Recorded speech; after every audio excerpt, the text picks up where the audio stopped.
Chapter 315. Colin's body immediately stiffened, and all the blood in his body rushed to a certain place uncontrollably. For a time, all kinds of strange thoughts emerged in his mind. The relationship between Vera and Empress Medela, some of the action movies with the words, mother and daughter, and the scrutinizing eyes of the great god river crab. He was so scared that he hurriedly used his bloodline talent to suppress the restless blood in his body, suppressing a certain weakness in his body that was ready to be used against him. Then he took a few steps back to distance himself from this dangerous woman, and smiled bitterly. Your Highness, please don't tease me. Empress Medela's face turned cold. Do you think I'm joking with you? Colin's mind raced, constantly thinking about what other weaknesses he could use to gain Empress Medela's trust. But after thinking about it, he realized that he only had one big secret, the bloodline. Of course, Colin didn't want to reveal this to Empress Medela. This woman gave him a mysterious and dangerous feeling. If possible, Colin only wanted to hide as far away as possible. He didn't know if she saw through Colin's thoughts, but the corners of Empress Medela's mouth rose slightly and she warned, "If you don't satisfy me today, you will never be able to walk out of this room." Colin certainly believed this. He didn't know how strong Empress Medela was, but he knew very well that as long as the other party shouted, a group of guardian knights would immediately rush in like wolves and tigers. Colin didn't think that with his current strength, he could come and go freely in the most heavily guarded area of the Radiant Empire. How about it? Have you thought it through? Empress Medela urged. You have to hurry up. My patience is very limited. Also, don't think that you are my only choice. Don't forget, Garcia has won my trust. If he wasn't old and disabled, and if his mind hadn't been worn down by the fiasco in his life as a prisoner, he would be the best guardian for Vera. Colin narrowed his eyes. He suddenly had some doubts. Was it Marquis Garcia who was worse than a beast and raped his innocent sister? Or was it this sinister Medela who used her body to seduce his young brother? Thinking of this, Colin looked at Empress Medela with a dangerous gaze. Empress Medela seemed to have misunderstood the look and giggled. Her loose dress slid down to reveal her deep, snow-white cleavage. She hooked her finger at Colin and said seductively, "Come on, Colin." Colin finally made up his mind. He pounced forward, opened his mouth wide, and was about to bite Empress Medela's neck. But in the next second, he realized that Empress Medela's elbow was pressed against his throat. Don't worry," Empress Medela whispered into Colin's ear. "Also, what's with that strange movement of yours? Don't tell me that you and Vera like to start a fight by biting people." Knight Nelson wouldn't have the guts to kill Charles. Colin sneered and began to make up a story. At that time, I killed Charles in order to gain control of the Golden Lion Legion, and framed Knight Nelson. Empress Medela stared into Colin's eyes, as if to see if he was lying. How can you prove that you are not lying? Facing the Empress questioning, Colin smiled faintly and asked, Your Highness, how can you prove that you are Vera's biological mother? The Empress chuckled and said, You can ask Marquis Garcia about this. Colin immediately responded, When I killed Charles, Knight Campbell was also present. You can also ask him about it. The Empress seemed to understand something, and she suddenly said, No wonder you appointed Knight Campbell as the new commander of the Golden Lion Legion. That's right. Colin pretended that he had been seen through by the Empress. Anyway, the Empress would not be able to ask Knight Campbell for confirmation in a short time, so Colin was not worried that his lie would be exposed. As for the future, Colin only wanted to get through this hurdle in front of him. Once he had complete control of the northern frontier, even if the Empress found out that he was lying, so what? Your Highness, how about this? If people find out that I was the one who killed Charles, then my reputation in the northern frontier will be ruined, and Vera will also break off relations with me. She might even send the Knight of the House of St. Hilda to kill me. Empress Medela thought for a moment, and she seemed to be relieved, but her face was full of resentment. What? You've told me so many secrets, yet you still refuse to obey me. Could it be that I'm too old to enter your eyes? Of course not. Your Highness, you are the most beautiful woman I have ever seen in my life. Colin decisively flattered her, and then he said with a righteous face, But I have my own bottom line. Empress Medela looked at Colin seriously for a long time, and a trace of sadness flashed in her eyes. She sighed and said, "Bottom line. That's good. I hope you remember your perseverance today." After saying that, she let go of Colin and took a few steps back. She held her head high, and once again regained her dignified image of the Empress of the Empire. Colin finally relaxed, and only then did he realize that his back was completely soaked in cold sweat. "Remember this handprint," Empress Medela said, and at the same time, she raised her hands in front of her chest, palms facing inwards, and intertwined her fingers to form a lotus-like handprint. "When you see this handprint in the future, you can trust it." "Yes." Colin hurriedly noted it down, and then he bowed and left. Chapter 316. The next morning, the sun was bright and gentle, and it felt very comfortable when it shone on people's bodies. Today, the Emperor of the Empire of Light, His Majesty Reinhardt San Lorenzo, would confer Vera St. Hilda as the Dukes of the North at the Phoenix Palace. In addition, the Emperor would also confer Colin Angeli with the authority of the Northern Frontier Guardian in recognition of his outstanding contributions to the war against the Trolls and the Northern Frontier Rebellion. Of course, Colin knew very well that the key reason why he was able to obtain the authority of the Northern Frontier Guardian was because he had won the trust of Empress Medela last night. In this way, Colin would become the most powerful person in the Northern Frontier. He would be able to control the lords of the Northern Frontier without relying on Vera's name. This was also a necessary measure that the Emperor had taken to prevent Vera from being influenced by the Church. At 9 o'clock in the morning, Colin and Vera rode on their horses and began patrolling the Imperial Dragon City under the protection of the Honorable Knights. Of course, although they were patrolling the whole city, they were actually just going around the Phoenix Palace. The soldiers of the city guards had already blocked the surrounding roads, preventing carriages and pedestrians from passing through. The nobles and the servants of the various families could only gather on both sides of the road and look at the soon-to-be-appointed Dukes of the North with curious eyes. Today, Vera was wearing a gorgeous duke's formal attire.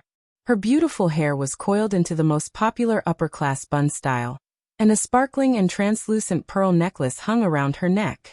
Light makeup was applied to her delicate and three-dimensional facial features. Her radiant beauty and graceful and noble temperament immediately attracted the attention of many noble young men. Perhaps these fellows were secretly cursing Colin in their hearts. How could this country baron's son beat them to such a beautiful woman who had both beauty and power in her whole life? This was not because Colin was being petty or deliberately making things difficult for the nobles in the capital. Those who were looking at him from both sides of the street from time to time were almost undisguised jealousy and hatred. After patrolling the city, Colin and Vera arrived at the Phoenix Palace. Four knights clad in exquisite armor and holding ceremonial spears stepped forward to escort the two of them as they walked on the golden cashmere carpet. As soon as they entered the main hall, they could see that there were 6 statues of angels holding swords on both sides of the hall. The statues were carved out of white glazed rock, and their wings were retracted. Their eyebrows and eyes were lowered as they faced the entrance of the main hall. They were half kneeling on the pedestal, as if they were bowing their heads in respect to Colin and Vera. Passing by the angel statue, the two sides of the hall were filled with important figures of the Radiance Empire. Everyone slowly turned their heads and saluted the group of beauties who had just walked in. Only the footsteps of the ceremonial knights and Colin and his wife could be heard in the hall. The atmosphere was heavy and solemn. Halfway through the journey, Colin suddenly stopped and allowed Vera to continue walking towards Emperor Reinhardt. The sunlight shone through the crystal skylight at the top of the hall, forming a pure beam of light that enveloped Vera and Emperor Reinhardt, who were standing in the middle of the hall. Vera's body was coated with a faint golden halo under the sunlight. She pulled out her sword from her waist and half knelt on the steps. She lowered her head and held the sword in her hand. Emperor Reinhardt took Vera's sword and placed the blade on her shoulder. He then said in a clear voice, "Don't worry. I, the Emperor of the Radiance Empire, Reinhardt San Lorenzo, hereby confer Vera St. Hilda the title of Dukes of the North of the Radiance Empire in the name of the God of Light and our holy ancestors. I hope that you will use your loyalty, courage, and wisdom to protect this honor. Immediately Vera's clear but slightly immature voice sounded in the hall. I, Vera St. Hilda, swear on the souls of the ancestors of the Golden Lion family, that I will devote my loyalty to the God of Light, and the great San Lorenzo. Your will is the direction that I will move forward in, and your orders are the beliefs that I will abide by. Emperor Reinhardt nodded his head and returned the sword to Vera. He then took out the Duke's seal from the tray that the knight was holding next to him, and gave it to Vera. At this point, Vera's conferring ceremony was officially over. The ownership of the Dukes of the North had finally been decided. Colin looked at the scene in front of him, and finally breathed a long sigh of relief. Of course, Vera becoming a duke did not mean that everything would be fine. Colin knew that there was still a more severe test waiting for him. As Vera stepped aside, Colin strode forward and knelt down in front of Emperor Reinhardt. Emperor Reinhardt looked deeply at the young knight who was kneeling in front of him, and an extremely complicated expression flashed through his eyes. It was not until Empress Medela, who was behind him, coughed a few times that he came back to his senses, and said loudly again, I, the Emperor of the Empire of Light, Reinhardt San Lorenzo, on behalf of all the lords and nobles of the Empire, hereby confer upon Colin Viscount Angley the authority of the guardian of the northern frontier in this sacred land. Emperor Reinhardt then took out the golden dagger that symbolized the status of the guardian, and handed it to Colin. Colin took the dagger with both hands and said loudly, I, Colin Angeli, in this holy land, under the watchful eyes of the God of Light, shoulder the responsibility of protecting the northern region, and take this as my honor, from today onwards, until the day my life ends.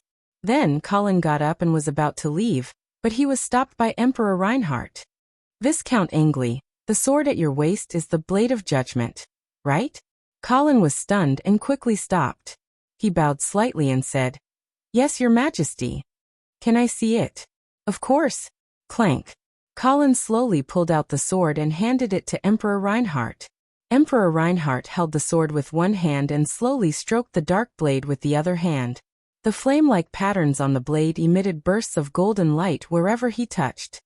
3 emperors have already died under this sword, right? Yes, Your Majesty.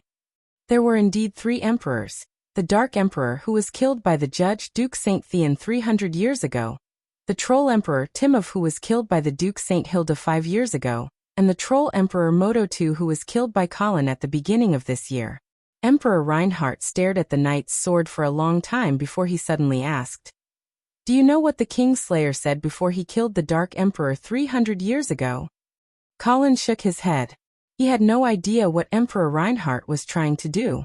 The nobles who came to watch the ceremony were also confused. Only Queen Medela's eyes flashed as if she was thinking about something. Emperor Reinhardt suddenly made his move. The long sword drew a golden light in the air, and in the blink of an eye, it was at Colin's throat. The hall was filled with cries of surprise. Everyone was frightened by the Emperor's actions. Vera was anxious and wanted to rush over, but she was stopped by Queen Medela. Colin did not move. He did not even blink. It was as if the weapon in front of him was not stained with the blood of the 3 emperors, but a harmless wooden stick. Emperor Reinhardt saw Colin's calm reaction, and a hint of admiration flashed in his eyes. He said, On behalf of my lord, I will give you the judgment you deserve. Colin blinked and waited for the emperor to continue. Sure enough, Emperor Reinhardt asked again, Do you know how the Dark Emperor responded?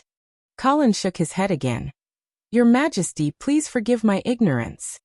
Of course, Emperor Reinhardt would not blame Colin. In fact, this period of history had always been a taboo.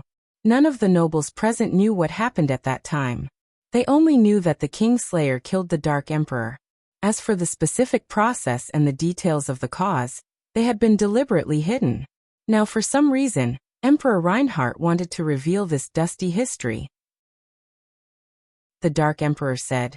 The corners of Emperor Reinhardt's mouth curled up slightly. You can't represent my lord, you can only represent yourself. Colin narrowed his eyes, thinking about what the Emperor wanted to say. After Emperor Reinhardt said this, he returned the blade of judgment to Colin, and then left without saying a word. Vera trotted over, held Colin's arm, and asked, Colin, are you okay? Of course I'm fine. Colin patted Vera's arm gently and walked out. The nobles who were watching the ceremony came forward to congratulate the two rulers of the northern frontier. After dealing with this group of people, Colin held Vera's hand and walked out of the hall. However, he saw a familiar figure in front of the stairs.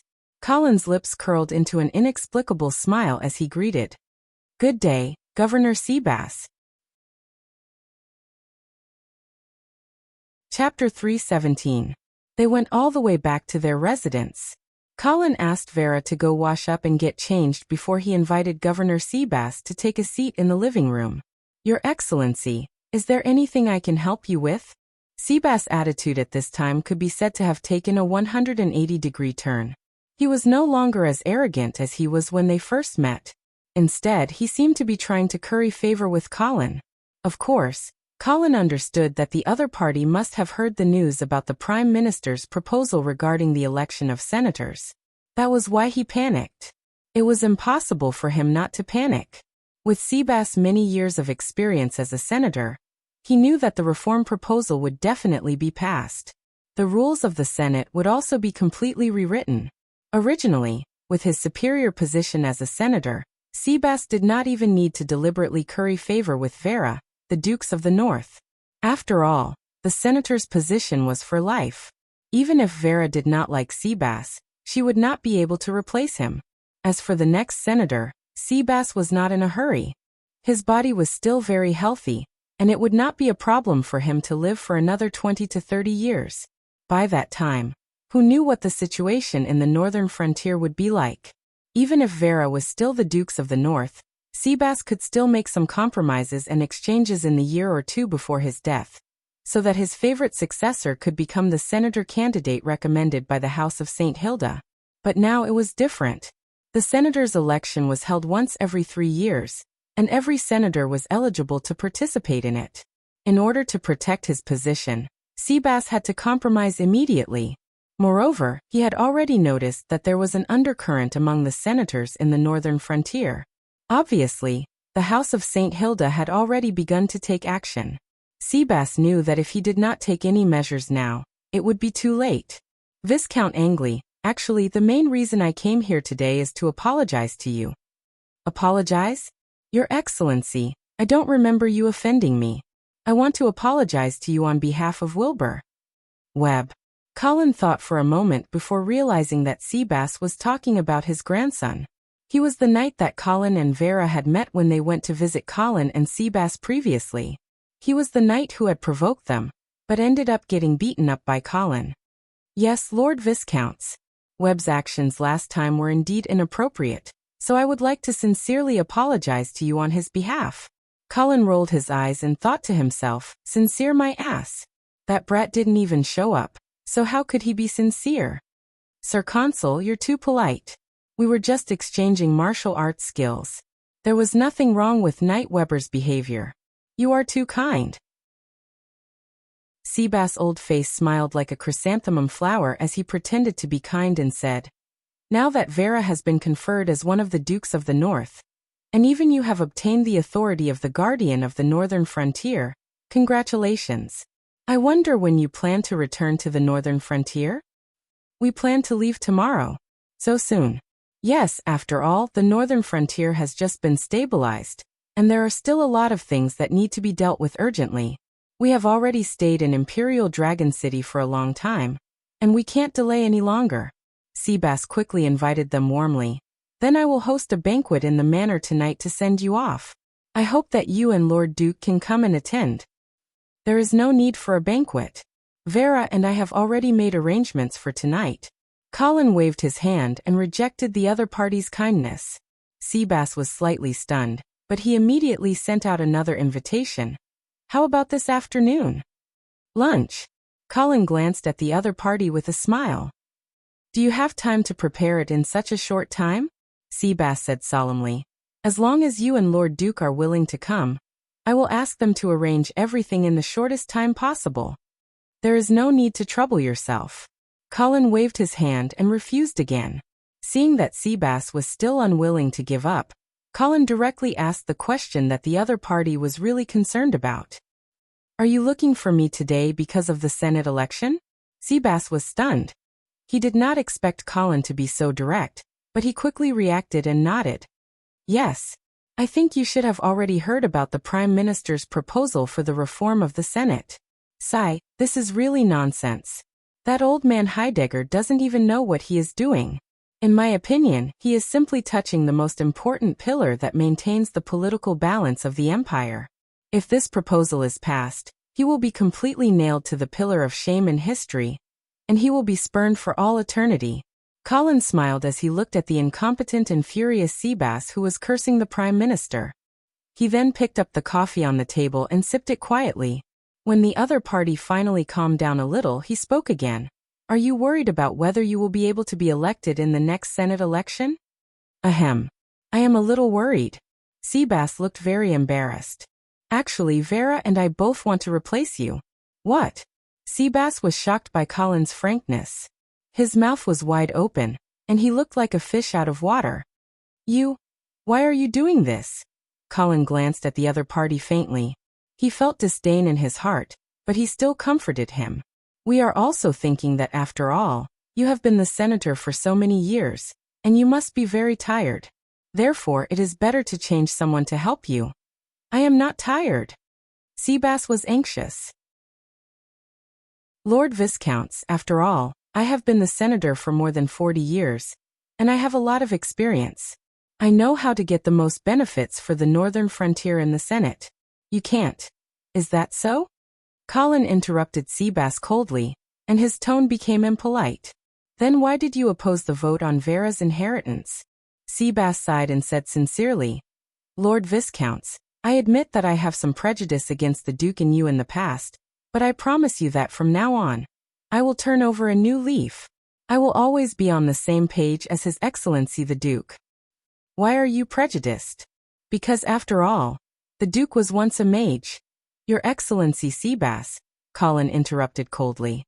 If you are not willing to tell the truth, then there is no need for us to continue this conversation. Seabass had a struggling expression on his face, but under Colin's indifferent gaze, he still spoke the truth. Lord Viscounts, the reason why I was hostile to you before was because of the peace agreement you reached with the giant demon empire. Peace agreement? Colin was puzzled. He could not understand why this agreement would cause Seabass to be hostile to him. Seabass coughed twice and explained, I have some personal relations with the presidents of several chambers of commerce in the northern frontier, and they have some opinions about the tax exemption clause in this agreement. Colin thought for a moment, and finally understood where Seabass' hostility came from. In the peace agreement he had forced the giant demon empire to sign, there was a tax exemption clause. However, this tax exemption was not for all merchants in the northern frontier. Only the merchants in Colin's Viscount's territory could enjoy the tax exemption when entering the giant demon empire. Obviously, this point had made the other merchants in the northern frontier jealous, which was why they had approached Governor Seabass. From the extravagant scene Colin had seen in the governor's house, he was afraid that the financial support these merchants in the northern frontier had given to Seabass was not a small amount. It was no wonder that Seabass had been targeting Vera and Colin. Moreover, Colin knew that he had done something else that would definitely make the large chambers of commerce in the northern frontier hate him to the bone. In the beginning, in order to disrupt the northern frontier and cause a famine, Mr. Kong had asked the Tulip Chamber of Commerce, which was controlled by the Oman family, to take the lead in stockpiling food. This move had quickly received the response of many merchants in the northern frontier. In order to raise the price of food, these mercenary merchants had completely disregarded the lives of the people in the northern frontier. Fortunately, Colin had bought a large amount of food from the half-elf kingdom, alleviating the famine in the northern frontier. However, at the same time, it had also hindered the merchants in the northern frontier from making a fortune.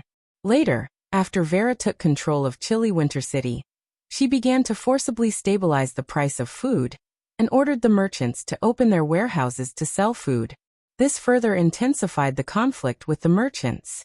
Colin did not put these merchants in his eyes. After all, this era was different from the era of his predecessor. The status of merchants was not high, and it did not matter if he offended them. However, He did not expect that these merchants would find a way to exert their influence, which caused a lot of trouble for Vera. Colin rubbed his chin and began to reflect. Was he too kind to these merchants in the past?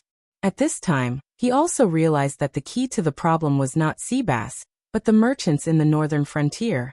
He did not care about them in the past, but now it seemed that the influence of these merchants could not be completely ignored. It seemed that after returning this time, he would have to reorganize this group of merchants. Seabass looked at the silent Colin and felt nervous.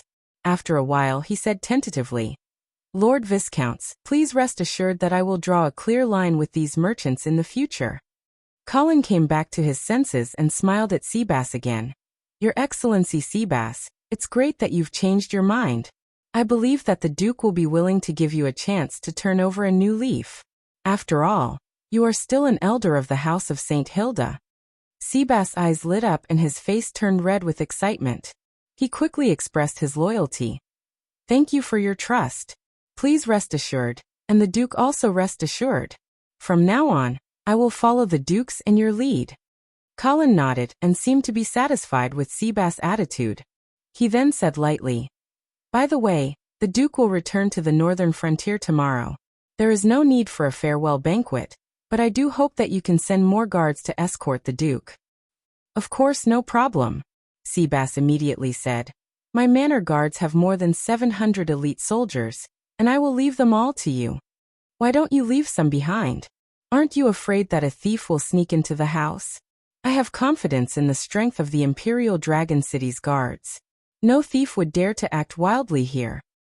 "That's good." Colin didn't stand on ceremony and nodded in agreement.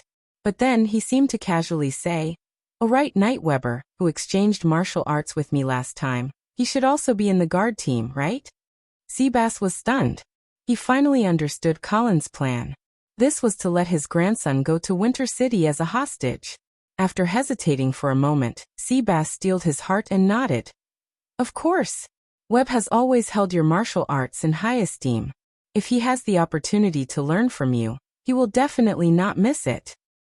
"That's great." Colin stood up with a smile and shook hands with Seabass. "Rest assured, I will take good care of Night Webb." Chapter 318. The next morning, outside the north gate of Imperial Dragon City, the number of people who came to send off the new Dukes of the North and the Guardian of the Northern Frontier was quite large, and their standards were also quite high. Even Emperor Reinhardt and Pope Gregory had come. Vera was wearing a light green traveling suit today, and the Golden Duke armband emitted a dazzling brilliance under the sun. Her tall and straight posture showed a valiant temperament, and the sweet smile on her face was as gentle as ever.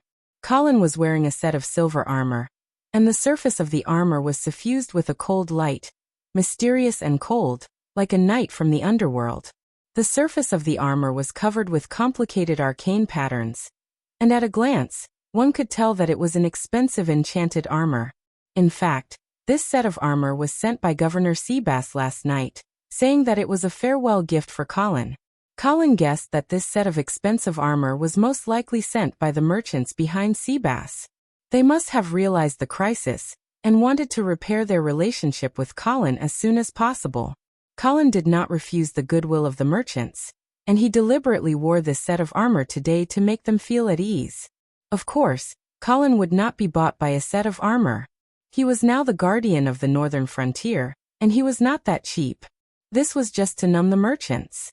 When they returned to the northern frontier, Colin would definitely teach these greedy bastards a good lesson. Emperor Reinhardt stood at the front of the group and looked at the beautiful couple in front of him with a smile. "Vera, Colin, the northern frontier of the Empire depends on you too. I hope that you will not let me down, and do not let the House of St. Hilda's reputation be tarnished." "Yes, Your Majesty."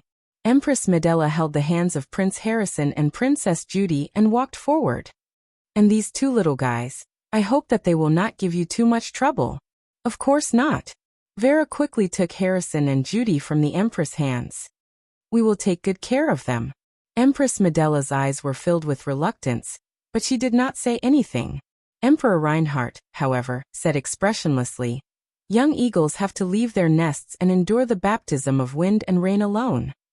The two of them were like a pair of loving mother and strict father, but Colin suddenly felt that something was wrong. At this moment, Pope Gregory stepped forward. He first drew a holy cross in front of Vera, then prayed warmly, "I'm sorry. Your Excellency, may my Lord's light illuminate your path." Vera quickly returned the greeting. Colin, on the other hand, stared at the Pope's movements, fearing that the Pope would try something funny again. Now, he was quite wary of this bald old man. However, Colin felt that there were pros and cons to the divine power that the Pope had cast on Vera. As for the drawback, of course, Vera would be affected by this and she would become more inclined towards the church. However, this was not without its benefits. At present, Colin could also see that the royal family had appointed him as the guardian of the northern frontier, because they wanted him to be the vanguard against the church. However, how could Colin be willing to become a chess piece of the royal family and fight for the interests of the royal family? Therefore Vera, who had been cast on by the Pope, could be a wonderful excuse.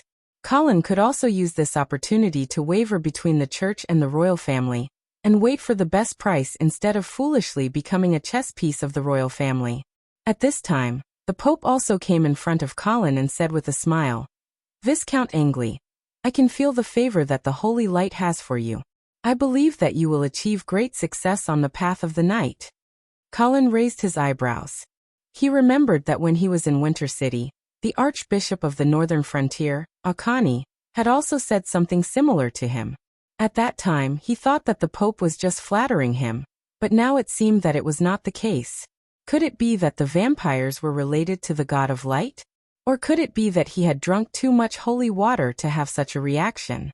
"Your Holiness, this is the grace of the god of light," Colin said with a smile. Pope Gregory looked at Colin with deep meaning, and then did not say anything more. Colin and Vera said goodbye to the nobles who came to see them off one by one, and then turned back to the carriage.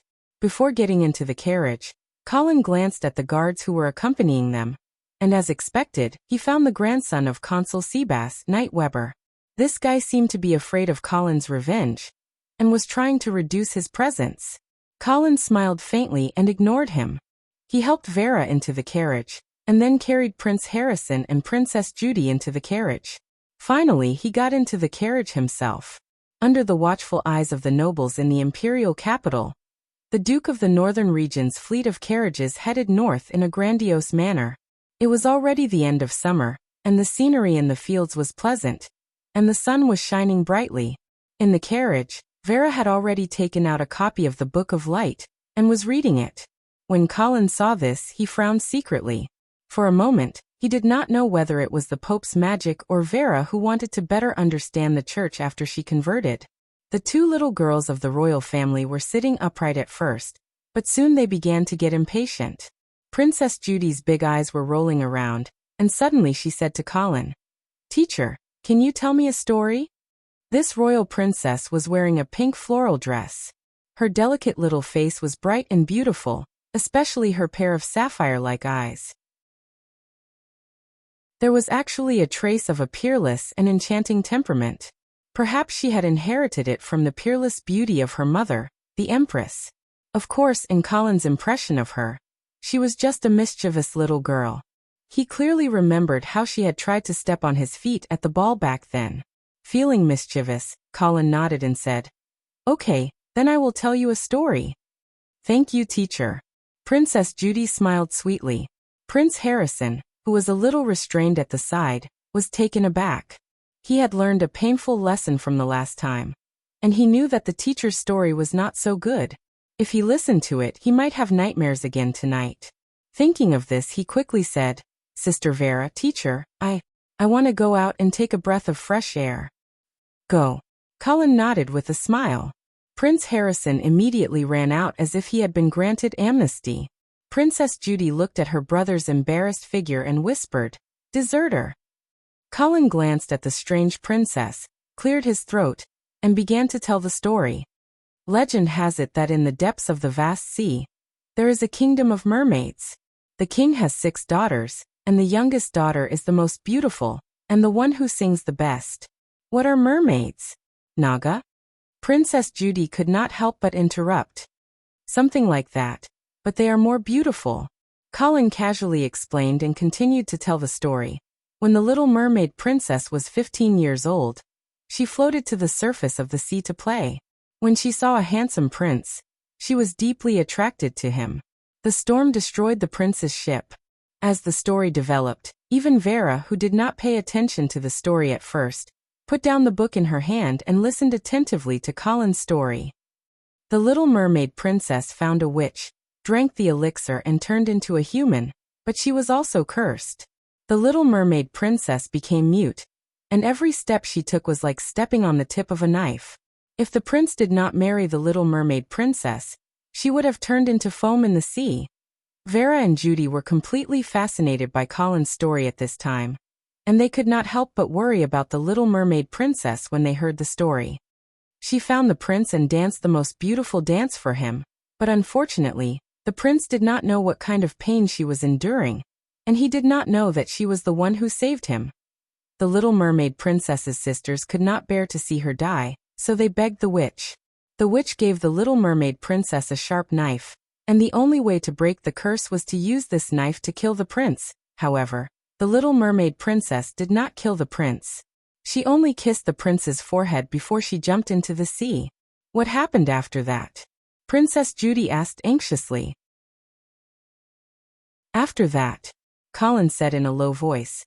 After that, no one could find the Little Mermaid Princess anymore, and they only found a piece of white foam in the sea. After telling the story of the Daughter of the Sea, Colin picked up the water bottle to moisten his throat.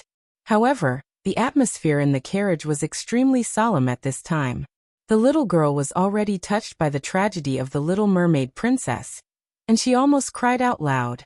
Even Vera's eyes were red, and she looked at Colin with a somewhat unfriendly expression. She seemed to be blaming him for telling such a sad story. The Little Mermaid Princess, is she really dead? Princess Judy could not help but ask timidly. Yes, she turned into a piece of white foam in the sea. Colin gave a cruel answer with an indifferent expression on his face. Wah! Princess Judy could no longer hold back her tears and cried out loudly. Vera glared at Colin fiercely, and quickly went over to hug the little girl in her arms, and comforted her gently. Colin touched the tip of his nose, and he seemed to feel that he had gone a little too far. Thus, he hurriedly took out some small cakes that Empress Medela had prepared before he left and gave them to Princess Judy, comforting her. Here, your favorite cake. Unfortunately, Princess Judy ignored him and buried her head in Vera's arms. Her shoulders were twitching, and she looked very sad. Colin suddenly felt a little embarrassed. Fortunately, the carriage suddenly stopped, and at the same time, Scholar Dwayne's voice came from outside the carriage. Duke, we have met the president of the Sorcerers' Parliament, Ernest. He wants to meet you. Colin immediately got up and said to Vera, you have already converted to the God of Light.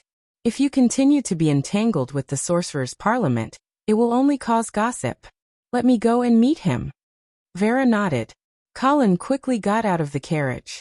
Princess Judy raised her head from Vera's arms, but her face was full of tears, and it was very distressing to look at her. Vera handed the small cake over and said, do you want to eat some? Princess Judy took the small cake and stuffed it into her mouth. Her rosy cheeks suddenly puffed up. The cake was sweet and delicious, and it was her favorite food in the past. However, at this time, it was inexplicably bitter. Chapter 319. Colin got off the carriage and saw a tall figure in a silver mage robe in front of the convoy. In fact, Colin did not want to see the chairman of the Mage Parliament if he did not have an excuse to come out. In Colin's opinion, this old mage's political sensitivity was too low, and he could not see the situation clearly. He did not know if it was because he had spent too much time on arcane research that he had neglected other aspects. Good day, Viscount Angley. Good day, Mr. Ernest. Colin greeted him with a smile, but his eyes were looking around, as if he was admiring the scenery in the fields. Ernest didn't mind Colin's rudeness and asked, would it be possible for me to meet the Duke? I'm sorry, the Duke is not in good health. If you have anything to say, you can tell me directly. I will help you pass on the message. Ernest sighed. as if he understood Vera's attitude. After the Duke converted to the God of Light, he was afraid that he would gradually alienate the Mage Parliament, and he would not be able to use his identity as a mage to get preferential treatment in the northern frontier. However, for the future of the Mage Parliament, Ernest still wanted to give it a try. Sir Viscounts, I took the liberty to come here this time because I hope that the Duke can relax the restrictions on mages in the past, so that we can travel freely in the northern frontier like before. Colin had already heard about the restrictions on mages that Ernest mentioned. Of course, this was also the consequence of Mr. Fang's sacrifice of Fallen Eagle City. Ever since the conditions to cast the forbidden spell, Trials I, were known, the entire Empire of Light's hostility towards mages immediately rose to another level. Every lord of the Empire began to worry about whether their territory would become the target of the mages' sacrifice. Therefore, all the lords of the Empire tacitly issued a ban on mages, prohibiting any mages from entering the cities under their rule. Of course, it was not difficult for mages to disguise themselves as ordinary people and sneak into the cities of the Empire of Light. After all, not every city's guards could accurately distinguish a mage from a crowd. However, this still brought a lot of trouble to the mages. This was the reason why the mages wanted to enter the cities of the Empire of Light. Logically speaking, the Congress of Mages did not believe in the God of Light, so they were naturally enemies of the Empire. But in reality, they could not leave the Empire. In order to become a mage, one had to have arcane talent. However, arcane talent was extremely rare. It was almost 1 in 1,000, or even 1 in 10,000. Therefore, it was very difficult to find a mage apprentice. Based on the population of Yevil City alone, the mage apprentices would have been extinct long ago. Thus, even though the mages loathed the Empire of Light, they had no choice but to come to the Empire in search of apprentices with arcane talent. In order to find out a child's arcane talent, they had to cast a test spell. However, the arcane undulations produced by this test spell would expose the location of the mages. That was why it was impossible for mages to disguise themselves as ordinary people and sneak into the city. As long as they wanted to find talented apprentices, they would have to constantly cast testing spells, which would then attract the attention of the city guards. In the current tense situation, every lord would be especially sensitive to the arcane ripples in their city. Once they discovered them, they would immediately send out their elite troops to search and capture them. Once they caught the mages that had snuck in, they would not hesitate to hang them to death. That was why Ernest panicked. I'm sorry, Lord Ernest. I can't agree to your request. As for the reason, I'm sure you know. Vera will not put her own people in danger. Colin rejected the other party's request without hesitation. The life and death of the mages had nothing to do with him. Ernest's tone was urgent as he said again, Viscount Angley, the Mage Parliament has already listed the Blade of Judgment as a forbidden spell. Please believe me, we definitely have no intention of sacrificing innocent people. If you are still worried, I can restrict the mages that enter the northern frontier to be grade 3 and below. They definitely won't have the ability to cast a forbidden spell. Moreover, the moment they do anything inappropriate, the city guards will be able to capture them easily. Colin shrugged and shook his head again. I'm sorry, but this will still arouse the disgust of the lords of the northern frontier. Ernest could hear that Colin's tone was slightly relaxed. He was excited and quickly threw out a bait. Your Excellency Viscounts, do you want to know which high-level mage cast the spell to blow up the cliff in the Shadow Canyon and block the escape route of Black Cavalry? Colin's expression changed. Finally, his interest was piqued. To be honest, if Ernest thought that he could make the northern frontier open the door to the mages just because of Vera's old friendship with the mages, then he would be too naive. Fortunately, the other party finally came to his senses and understood that only by giving the northern frontier what they wanted, there would be room for negotiation. Tell me his name and the relevant evidence to prove that this person is involved in the conspiracy against Black Cavalry.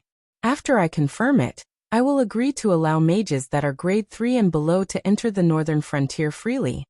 A smile finally appeared on Ernest's face. His furrowed brows also relaxed. He wasn't the slightest bit worried that Colin would go back on his word. Your Excellency Viscounts, this person is the Duke's teacher, Mage Cusius. Cusius? Colin raised his eyebrows. He was a little surprised by this answer. But then he felt that it was really possible. After all, when Mr. Chufeng sacrificed Fallen Eagle City, he had arranged for Cusius to guard outside the city to prevent any possible disturbances. So these two people had colluded for a long time. When Mr. Chufeng was scheming against Black Cavalry, it was reasonable for him to arrange for Cusius to go to the Shadow Canyon to cooperate with the eastern frontier.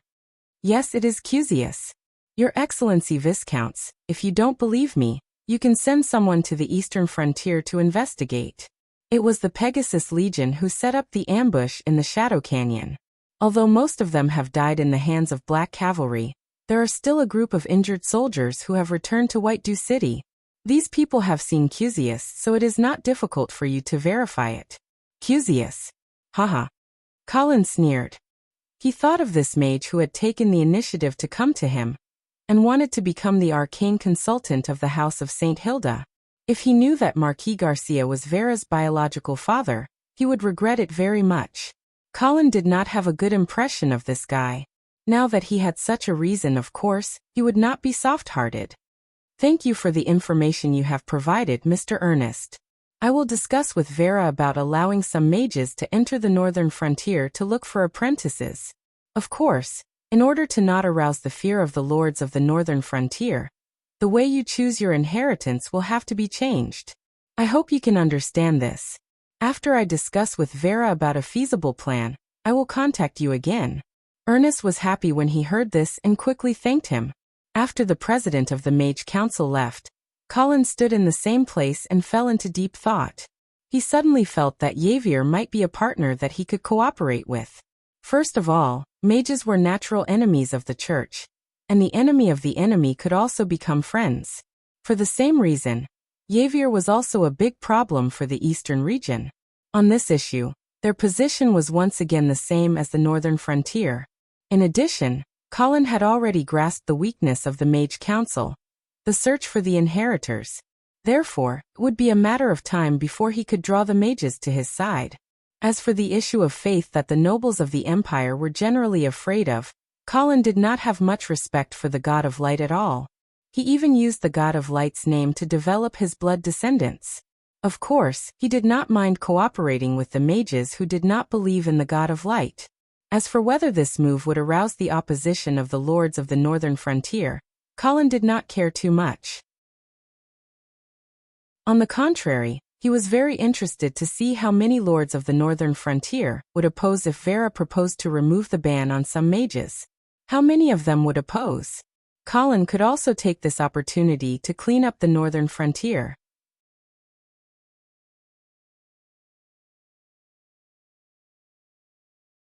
But the problem was that the convoy wouldn't pass by Winterspring Town from Imperial Dragon City. Of course, Sonny wouldn't take the liberty to voice the doubts in his heart. He just smiled and said, "I wonder if I can have the honor to meet Her Grace and thank her personally? It's too late today. I'll ask around for you tomorrow." "Okay, thank you very much." After watching the knight leave with large strides, Sean fell into deep thought as he drank the hot soup his son gave him. The next morning, the storm had stopped. The soldiers in the camp started a bonfire and started preparing breakfast. Steam rose from the 3 large pots as a few fat Mongolian gazelles rolled around on the barbecue rack. Golden grease dripped into the bonfire and exploded into sparks. The alluring aroma made Granto and his son swallow their saliva uncontrollably. After the meat was cooked, the servants untied the gazelles from the grill and skillfully used a small knife to cut the tender meat into 2 exquisite silver plates. 2 young and beautiful maids carried the silver plates and walked towards the most luxurious tent in the middle of the camp. Hans stared at the maid's perky buttocks, while Sonny stared at the tent in the middle of the camp. After breakfast, Sonny and Hans changed into clean clothes. After making sure that they didn't neglect anything, they patiently waited for the Duke to summon them. Not long after, the knight who led them into the camp last night came over and led them to the tent in the middle of the camp. Under Hans' curious and eager gaze, the 2 maids opened the tent's curtain, and a delicate leather boot stepped out first. Then, a graceful figure came into Hans' sight. When the snow-white hand touched the curtain, Hans finally saw the face of the owner of the hand. Then the 16-year-old boy was stunned. Her golden hair was coiled into an elegant upper-class bun, and her blue eyes were even deeper than sapphires. Her delicate nose was like jade, and her lips were as red as fire. There was a faint smile on her fair face, and as her eyes moved, Han's mind became blank. He had long heard that the Dukes of the North was a stunning beauty. However, even though he had imagined her face countless times, it could not be compared to seeing her in person. Hans stared blankly at Vera as she walked out of the tent. He just wanted to crawl in front of her, kiss her feet, and praise her with the most beautiful poems. Unfortunately, this beauty did not even notice the silly boy from the Granta family. Instead, her left hand was holding the hand of another handsome boy behind her. Hans' heart was immediately consumed by jealousy. Of course, he knew that this handsome young man should be the husband of the Dukes of the North, Viscount Angley. However, Hans could not help but wonder why this goddess-like person was not holding his hand. Sonny looked at his son who was standing still and staring blankly at him. He knew that his son's old habit was acting up again. Therefore, he quickly stepped forward and blocked his son's rude gaze. He then bowed and greeted. Honorable Duke of St. Hilda, Honorable Viscount Angley, thank you for lending a helping hand last night. Your kindness is as dazzling as the sun. Colin looked at the two people in front of him with great interest, especially the middle-aged man who claimed to be a scholar, Sonny Grantu. In fact, the Granta family was not a prominent family. The title of the family was only a baron, and their fief was only a small town in the Flaming Flame territory, Winterspring Town.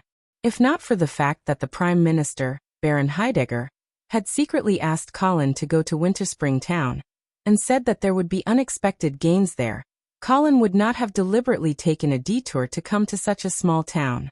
Along the way, Colin had been guessing what was in Winterspring Town that the Prime Minister of the Empire had to pay attention to.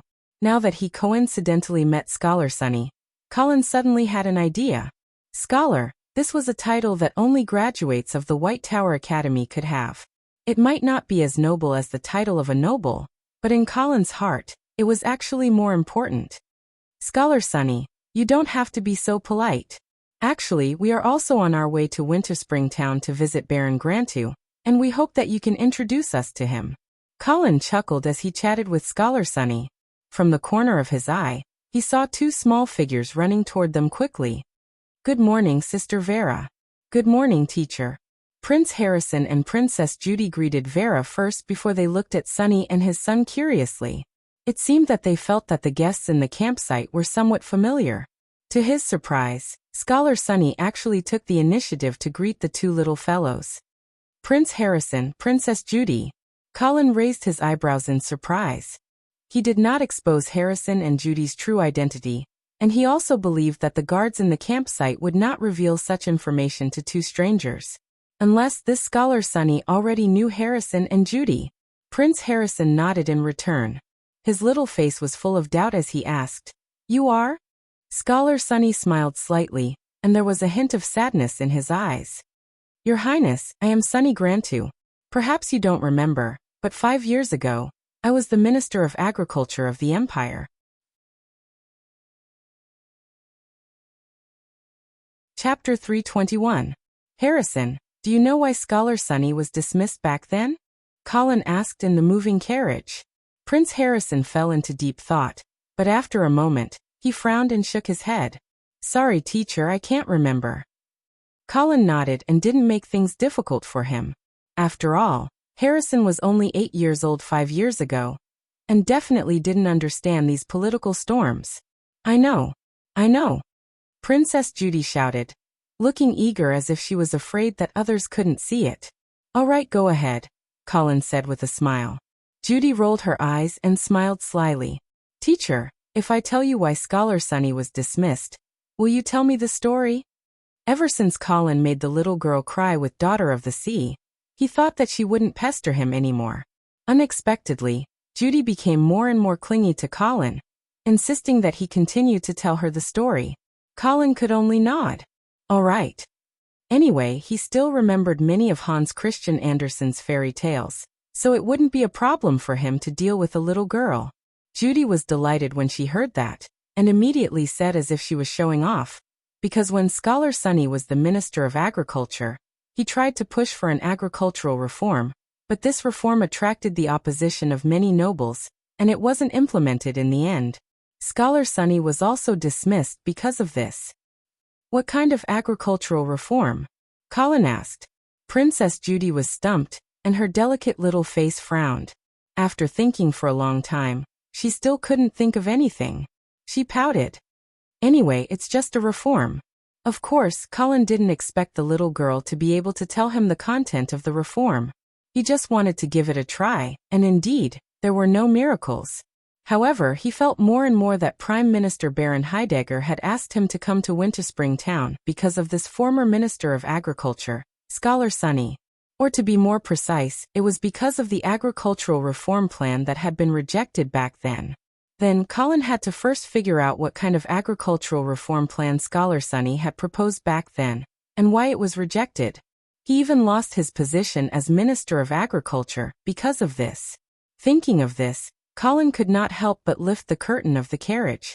Not far away, Scholar Sunny was riding a horse and walking side by side with Scholar Dwayne, chatting happily. Colin discovered that the graduates of the White Tower Academy seemed to know each other. Moreover, they had a strong sense of identity with each other. This kind of recognition seemed to have surpassed the friendship of classmates and rose to another level. Just as Colin's imagination was running wild, Judy's clear voice pulled him back to reality. "Teacher, you said you would tell me a story." Colin could only smile and nod. All right. I'll tell you a story about Snow White." Hearing that Colin was going to tell a story, Prince Harrison did not find an excuse to run out like last time. Perhaps it was because he had heard Judy's Daughter of the Sea, but he started to feel that his teacher's story was not that scary. Even Vera shifted her gaze away from the Book of Brilliance and looked up at Colin, waiting for him to start his story. A long time ago, the queen of a certain country gave birth to a girl in winter. Her skin was as white as snow. Outside the carriage, Scholar Dwayne looked at the weathered face of his senior beside him and his sideburns that had been eroded by the wind and frost. Suddenly, his expression became a little sad. "Scholar Sunny, how have you been all these years?" "Not bad." Scholar Sunny smiled lightly. "Farming, grazing. Even if I have to live like this for the rest of my life, I have nothing to be unwilling about." Dwayne stared at Sunny for a while and suddenly shook his head. "I don't believe it." Sunny laughed and did not explain. Instead, he changed the topic. "I'm not like you. I'm in my prime and have the king's trust. I'm sure that I'll be able to fulfill my ambitions in the northern frontier. What about you?" Dwayne stared into Sunny's eyes and asked, "Are you willing to stay in such a small place for the rest of your life and let your knowledge be buried?" Scholar Sunny did not speak. He looked like he was struggling. Scholar Dwayne spoke again. "Do you know? The Duke took a detour to Winterspring Town because of the Prime Minister's suggestion." "Prime Minister?" Scholar Sunny's expression changed. His gaze became even more complicated. After a while he said coldly, "Back then, the Prime Minister was resolutely against my reform plan. No, the Prime Minister just felt that your plan was too radical. You need to remove some measures, or take it step by step. You need to use gentle and gradual methods to make the empire's nobles accept your reform." "You don't understand." Scholar Sunny had a pained expression.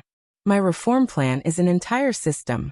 Either you accept it completely or reject it completely. Compromise will only create a freak that even I can't control." Scholar Dwayne was silent.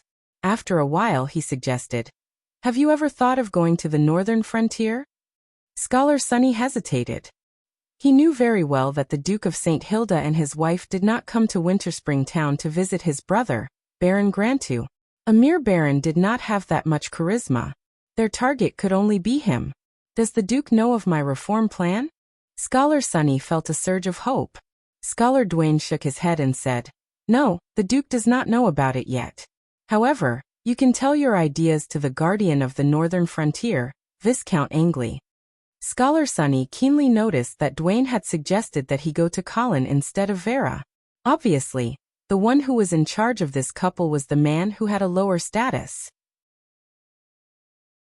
But, But are you sure that my reform plan will not be met with the same situation at the northern frontier? Scholar Sunny was still hesitating. Scholar Dwayne said in a deep voice, "You should know the current situation at the northern frontier. The war has just ended, and famine is raging. Moreover, the Duke of St. Hilda and Viscount Angley have absolute power. Believe me, there is no better place than the northern frontier. If your reform plan cannot be implemented at the northern frontier, I advise you to give up as soon as possible." These words made Scholar Sunny's eyes gradually become firm. After a moment of silence, he gritted his teeth and nodded. "Okay. I have a manor in the south of Winterspring Town. I wonder if I can invite the Duke to rest there?" Scholar Dwayne smiled and nodded. "I'll ask around for you." The prince ordered that the queen be forced to wear red-hot iron shoes. He made her dance continuously until she died, so that the wedding could proceed smoothly. After Snow White and the prince got married, their lives were full of joy and happiness. They have been living together happily ever since. After Colin finished telling the story, he took the flower tea from Vera and drank it in one gulp.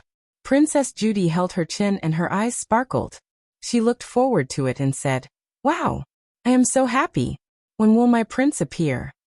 When Colin heard this, he was about to tease his female student when he heard Scholar Dwayne's voice coming from outside the carriage.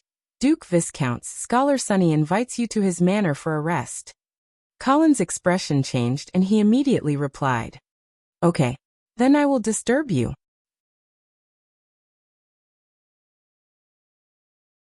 Chapter 322. Sunny's manor was located in the south of Winterspring Town. A large piece of land was surrounded by a simple wooden fence, but it was basically farmland and pastures. There were no luxurious buildings in the area. As soon as they entered the manor, Harrison and Judy asked to ride a horse. Therefore, Bachelor Sunny asked his son Hans to take them to the racecourse. On the other hand, Colin and Vera were led by Bachelor Sunny to a field. "Bachelor Sunny, are these farmers all planting sweet potatoes?" Colin asked in surprise. Even if he was not proficient in farming, Colin knew that the staple food of this world was barley and wheat. There was also some rice. Although people knew that sweet potatoes were also edible, it was not considered a mainstream food. "Yes, Sir Viscounts. The main crop that I plant in this farm is sweet potatoes," Bachelor Sunny explained patiently. "You may not know this, but sweet potatoes have many advantages.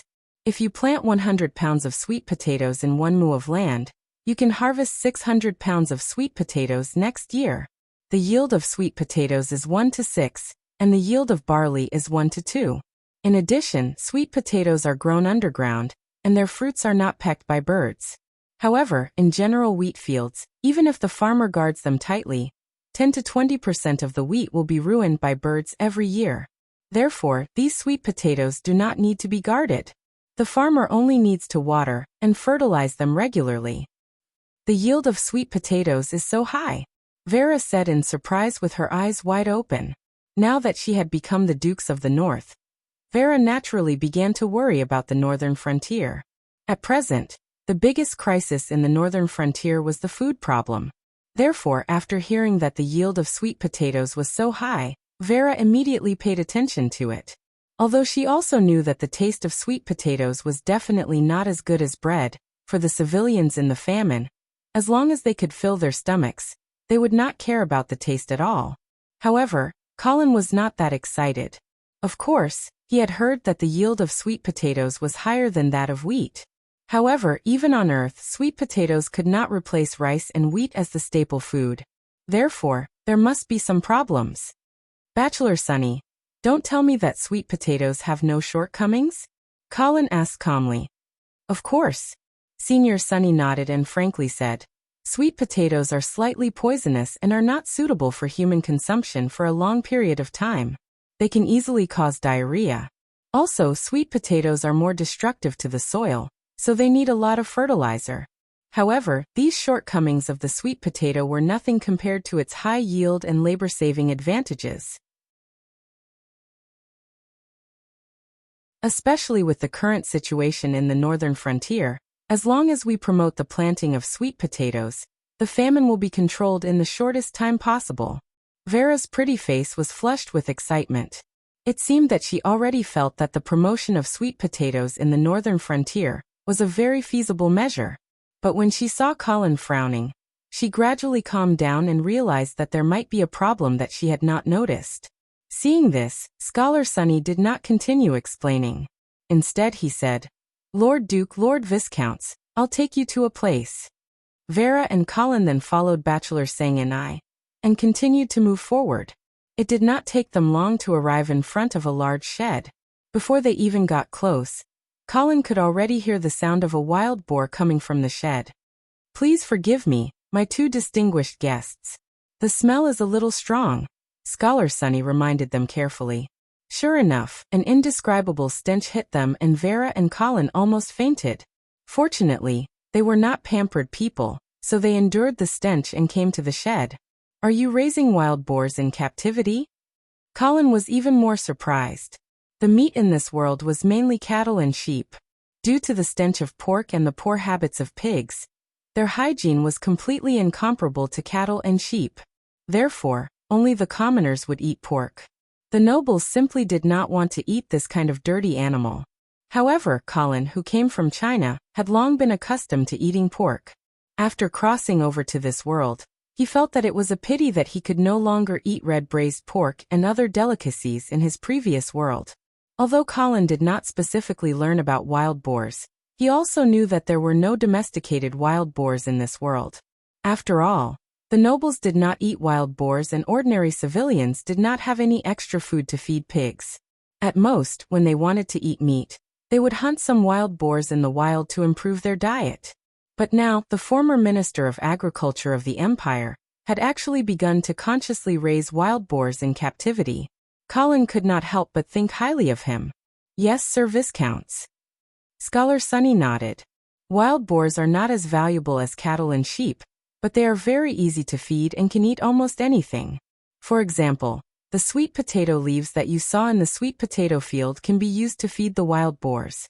A wild boar could produce about 500 pounds of meat a year, and a sheep could produce about 100 pounds of mutton at most. As for cows, it would take 3 years to slaughter, but they could only produce about 1,000 pounds of meat. Do you think that it is cost-effective to raise wild boars?" Before Colin could speak, Vera shook her head and said, "However, the nobles will not eat such lowly animals. Are you planning to sell the wild boars to the civilians?" Scholar Sunny, with all due respect, I am afraid that the civilians will not buy your wild boars either. After all, wild boars are everywhere. They would rather hunt for wild boars by themselves or buy them from hunters at a low price. Moreover, although cattle and sheep do not produce much meat, their skin, tendons, and wool are very valuable and have many uses. Not to mention that cattle and sheep also produce milk.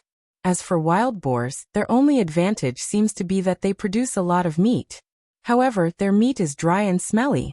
Let alone the nobles, even the civilians are not willing to eat them for a long time. Who said that the nobles can't eat pork? Scholar Sunny defended himself. "If you are willing, please allow me to prepare a lunch with pork as the main ingredient for you.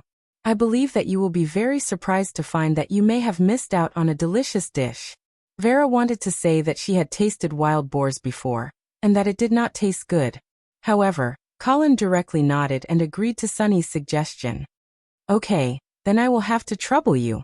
Scholar Sunny immediately invited them excitedly. "Please come with me, my two distinguished guests." It was still a little early for lunch, but Scholar Sunny personally went to the kitchen and urged the chefs to prepare a pork feast in order to recommend his farming and animal husbandry system to Vera and Colin. Not long after, the servants brought the lunch to the table. Vera's nose twitched a few times, and she found that there was no fishy smell as she had expected. Instead, there was a tempting fragrance. "Duke, Lord Viscounts, please take a look. This is lemon-fried pork chop, charcoal grilled pork elbow, smoked pork loin, mashed potatoes and red wine. Please try it." Vera was still a little hesitant, but Colin had already cut a piece of pork and put it into his mouth. It was crispy on the outside and tender on the inside. It was mellow and delicious, and it did not have the dry and fishy smell that she had expected. Colin's eyes lit up, and he seemed to have understood something. He asked, "Scholar Sunny, Have the wild boars that you have been raising been castrated? Scholar Sunny was slightly surprised, and then he smiled and said, Lord Viscounts, your knowledge is really admirable. Yes, these wild boars have indeed been castrated. Vera also tasted the pork feast in front of her at this time, and she immediately realized that the wild boar meat that she had eaten a long time ago was completely different from the wild boar meat that she had eaten a long time ago. She then asked curiously, Does the wild boar meat taste better after being castrated? Yes, Duke. Scholar Sunny explained. After being castrated, not only does the pork taste better, but the wild boar's temperament also becomes gentler, which makes it easier to raise them in captivity. Colin nodded again and again. He also knew that after being castrated, the wild boar would evolve more toward the domestic pig that he remembered. He estimated that in a few more generations, he would be able to see the white and fat domestic pig that he had seen in his previous life. Scholar Sunny opened his mouth again and explained, Duke, the planting of sweet potatoes and the rearing of wild boars that I have advocated is actually a new farming and animal husbandry system that relies on each other and promotes each other. Sweet potato leaves can be used to feed the wild boars, and the feces of the wild boars can be used as a very good fertilizer to solve the problem of the sweet potatoes destroying the soil. The output of this new farming and animal husbandry system will definitely surprise you, and it will even completely change the diet of the entire empire's civilian class, and even their health. You may not be interested in these wild boars, but please don't forget, to the commoners, meat is a luxury. If you can make them eat pork as part of their daily diet, then I can guarantee that the people under your rule will be the strongest in the entire empire. Your army will also have the best soldiers. The more Scholar Sunny spoke, the more excited he became. It was a kind of glory and fanaticism that came from changing the world in one's own way. After Vera tasted Scholar Sunny's pork feast, she began to realize that with the passage of time, even the nobles would gradually accept this new type of pork. Even if it could not replace the position of cattle and sheep in the aristocratic banquets, it would still become an excellent supplementary meat. And for the civilians, this kind of pork was simply a gift from God. Due to the fact that cattle and sheep did not produce much meat, the price was extremely high. Therefore, very few civilians could eat beef and mutton in their daily diet. However, it was different for pork. If they really promoted the new farming and animal husbandry system according to Scholar Sunny's method, it would really be possible for the civilians' table to become more sumptuous. Thinking of this, Vera could not help but feel excited. She subconsciously looked at Colin, but she saw that her husband was frowning instead.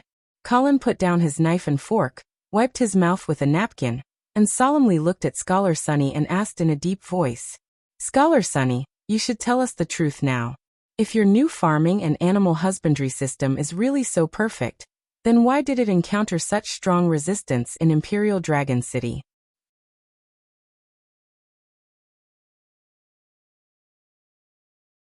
Chapter 323. In the face of Colin's sharp question, Bachelor Sang and I immediately calmed down. He realized that although the guardian of the northern frontier in front of him was young, he was not someone who could be easily fooled. Therefore, he slowly sat down at the opposite side of the table and nodded solemnly. Yes, this new farming and animal husbandry system that I have high hopes for does indeed have several fatal flaws. Vera was shocked and she immediately put down the knife and fork in her hand. She wiped her mouth with a napkin and was ready to listen carefully. Bachelor Sang and I seemed to be worried that the two important people in front of him would lose confidence in his agricultural reform plan. So he quickly comforted them. But please rest assured that I have already thought about these flaws for a long time, and I have already come up with some solutions. Colin nodded noncommittally and said, Why don't you talk about the flaws first? Okay. Bachelor Sang and I cleared his throat and said frankly, First of all, sweet potatoes have a fatal flaw. It is difficult to store them for a long time. Barley, wheat, and rice can be stored for 3 to 5 years as long as the method is correct. But sweet potatoes, even if they are dried, they can only be stored for half a year at most. Vera tilted her head and said in a puzzled manner, This is not a big problem. After we finish eating sweet potatoes, we can just eat bread. It is not like we are not planting wheat anymore. Bachelor Sang and I shook his head and said, Duke, the problem is not this but the tax. Tax. Vera did not understand. Colin's eyes narrowed, and he immediately realized what kind of problem this would bring.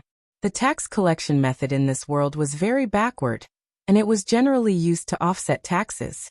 For example, if the Lord of Winterspring Town implemented tithing in his territory, that was to say, all the output of the people here would have to be paid to the Lord. Those who planted wheat would have to hand over 1/10 of their barley, and those who raised cattle and sheep would have to hand over 1/10 of their cattle and sheep, as well as their leather, wool, and other items of recognized value. Therefore, if Scholar Sunny's new farming and animal husbandry system was promoted, the farmers in this system would have to hand over 1/10 of their sweet potatoes and pork. However, this involved a serious problem. Sweet potatoes could not be stored for a long time. Of course, the Lord didn't collect these taxes for himself. No matter how many people there were in his family, they wouldn't be able to eat that much. These taxes were either used as strategic reserves, as military rations, or to exchange for goods they wanted in the market.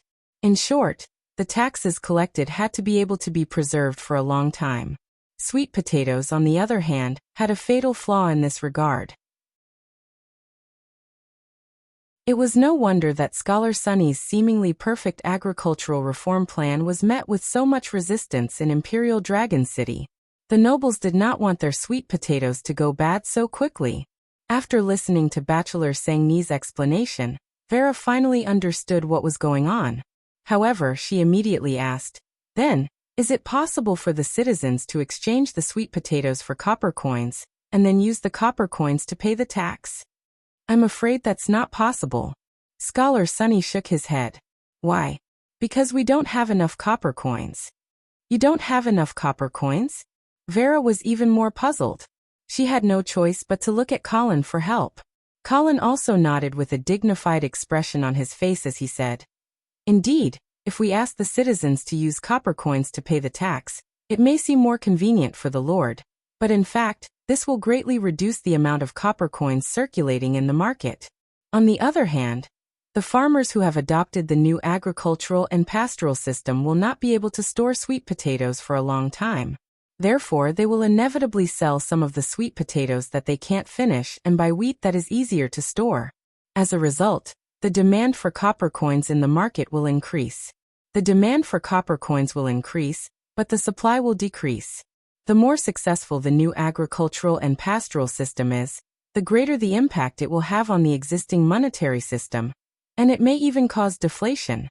Colin was almost certain that deflation would happen. This was because the world was originally dominated by a natural economy. Therefore, the farmers almost didn't use copper coins on a daily basis. This was because they were all farming their own land. Therefore, they didn't have to pay taxes on their harvests.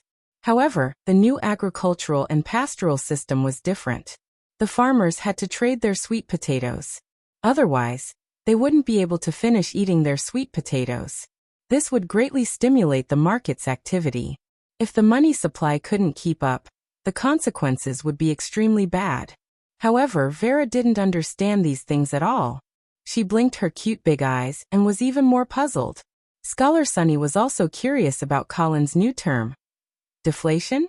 Sir Viscounts, what do you mean by that? Colin coughed a few times before he said lightly, "It means that the currency circulating in the market is not enough. Instead, copper coins have become a rare commodity. Its value has risen sharply, and the prices have fallen. The people who have copper coins are not willing to exchange them, and finally, the entire trading market can't operate normally." Scholar Sunny looked at Colin in amazement. It seemed that he didn't expect that the young Viscounts would have such a deep understanding of the economy. "Then, can't we mint more copper coins?" Vera asked again. Scholar Sunny nodded and said, "Yes, this is indeed a way. However, the Empire of Light's minting power is in the hands of the royal family. Therefore, you must first obtain the consent of the royal family.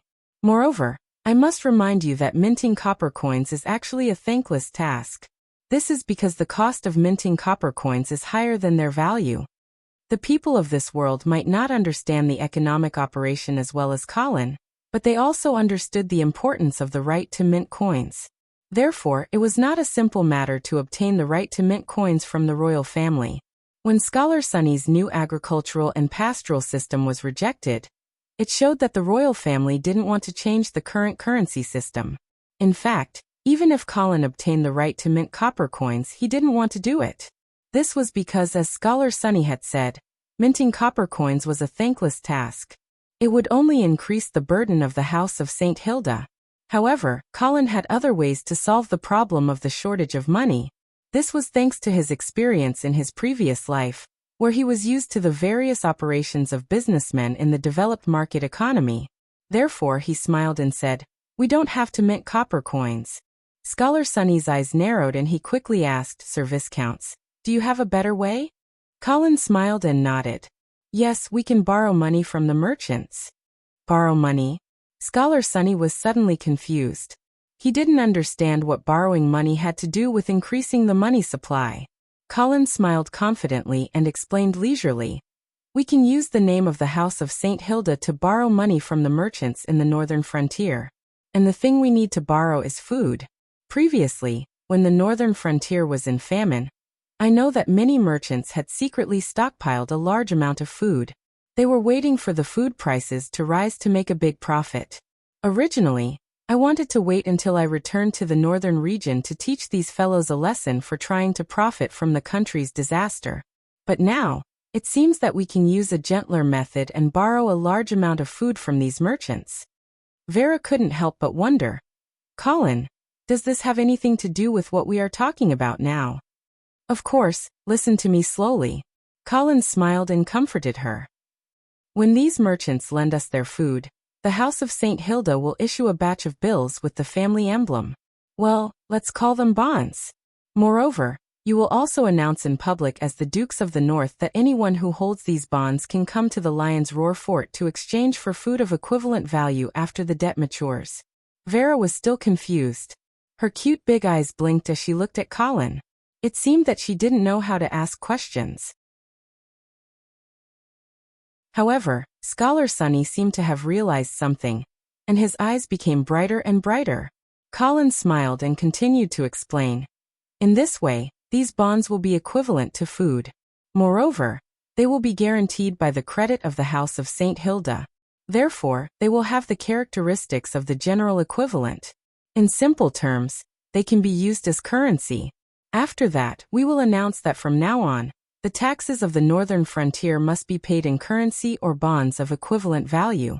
Once there is a shortage of copper coins, believe me, people will definitely use these bonds as a medium of exchange. In this way, although we will not be minting new coins, we will actually increase the supply of currency circulating in the market." Scholar Sunny stood up excitedly. His face was flushed red as he said loudly, "Lord Viscounts, you are really a genius." After that, he paced back and forth in the dining hall. It seemed that he was carefully thinking about the feasibility of this method. Vera twined her hair around her fingers. She seemed to understand what Colin meant. However, after pacing back and forth for a long time, Scholar Sunny suddenly stopped and asked, "Lord Viscounts, I think that there may be a problem with your method. Tell me, the loans that the House of St. Hilda borrowed from the merchants will have to be paid off. Once they are paid off, won't these bonds be withdrawn from the market?" "Who said that the loans must be paid off?" Colin said in a faint tone, "We can borrow new debts to pay off the old debts and maintain this debt forever." Scholar Sunny was stunned. Vera was also a little hesitant. This was because in this world, borrowing money was not a glorious thing, especially for the nobles. It could be said that it was a shame for them to owe money to those lowly merchants. Now that the situation in the northern frontier was special, it was reasonable to ask the House of St. Hilda to borrow some money to solve the emergency. However, if the debt continued, it would be a great blow to the prestige of the House of St. Hilda. Colin looked at the changes in the expressions of the two men and laughed in his heart. He knew that a certain #1 rogue country on earth had also borrowed a lot of money, but would anyone dare to look down on it? Believe me, a reasonable debt is not a burden, but a blessing. Colin said the famous words of Hamilton, the first Secretary of the Treasury of the United States. In fact, Colin's way of issuing bonds bypassed the royal family's right to mint money. In fact, it was equivalent to privately issuing circulating currency. And if he could hold the right to issue currency in his hands, how much profit and influence would it generate? Of course, Colin was well aware of this. Why did the Federal Reserve like to buy U.S. bonds every time there was a financial crisis? Wasn't it to inject a large amount of liquid U.S. dollars into the market in this way to increase the money supply, and thus cause inflation? It was also called quantitative easing. In fact, it was just printing money like crazy. But there was no other way. After all, the Federal Reserve was indeed paying off the debt in this way. Colin's inspiration actually came from this. He borrowed food from the merchants and issued bonds of equivalent value. Then he endorsed these bonds with the credit of the House of St. Hilda. Coupled with the fact that these bonds could be used as tax credits, these bonds had the function of currency.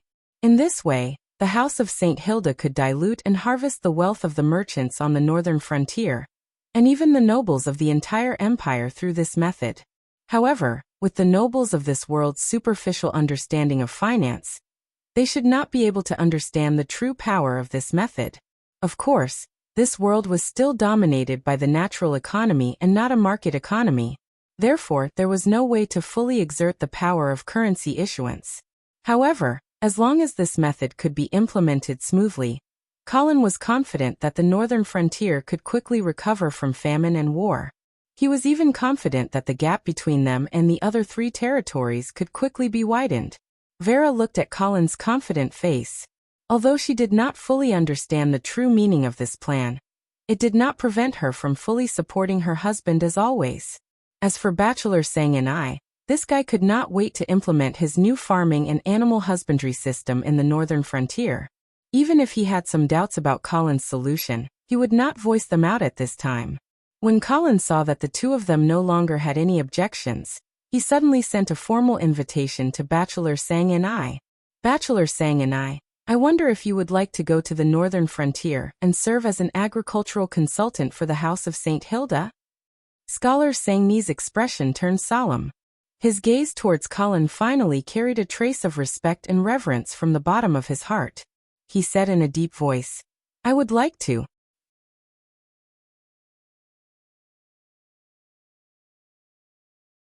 Chapter 324.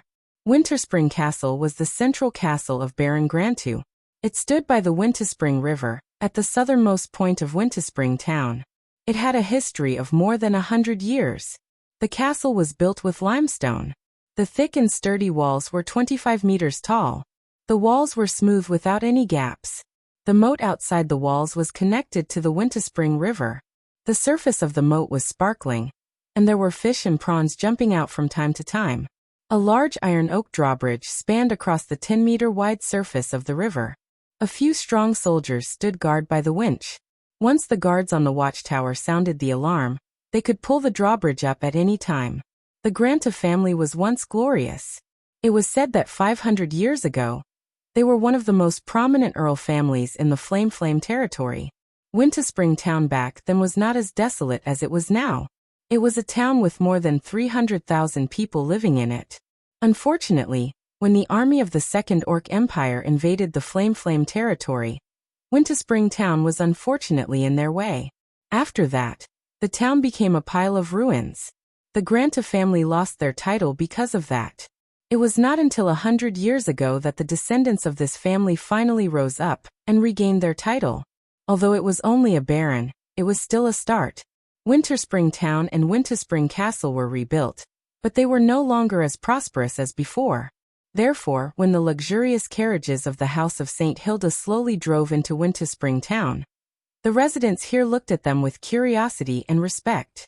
Baron Grantu had already arrived at the town and welcomed the Duke of St. Hilda and the rest into the castle. Although they were once glorious, this glory had long been worn away by the long river of time.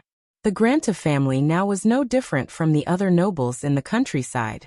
When Baron Granta's younger brother, Scholar Sunny, was appointed as the Minister of Agriculture, the Baron thought that the opportunity for the family to revive had finally arrived.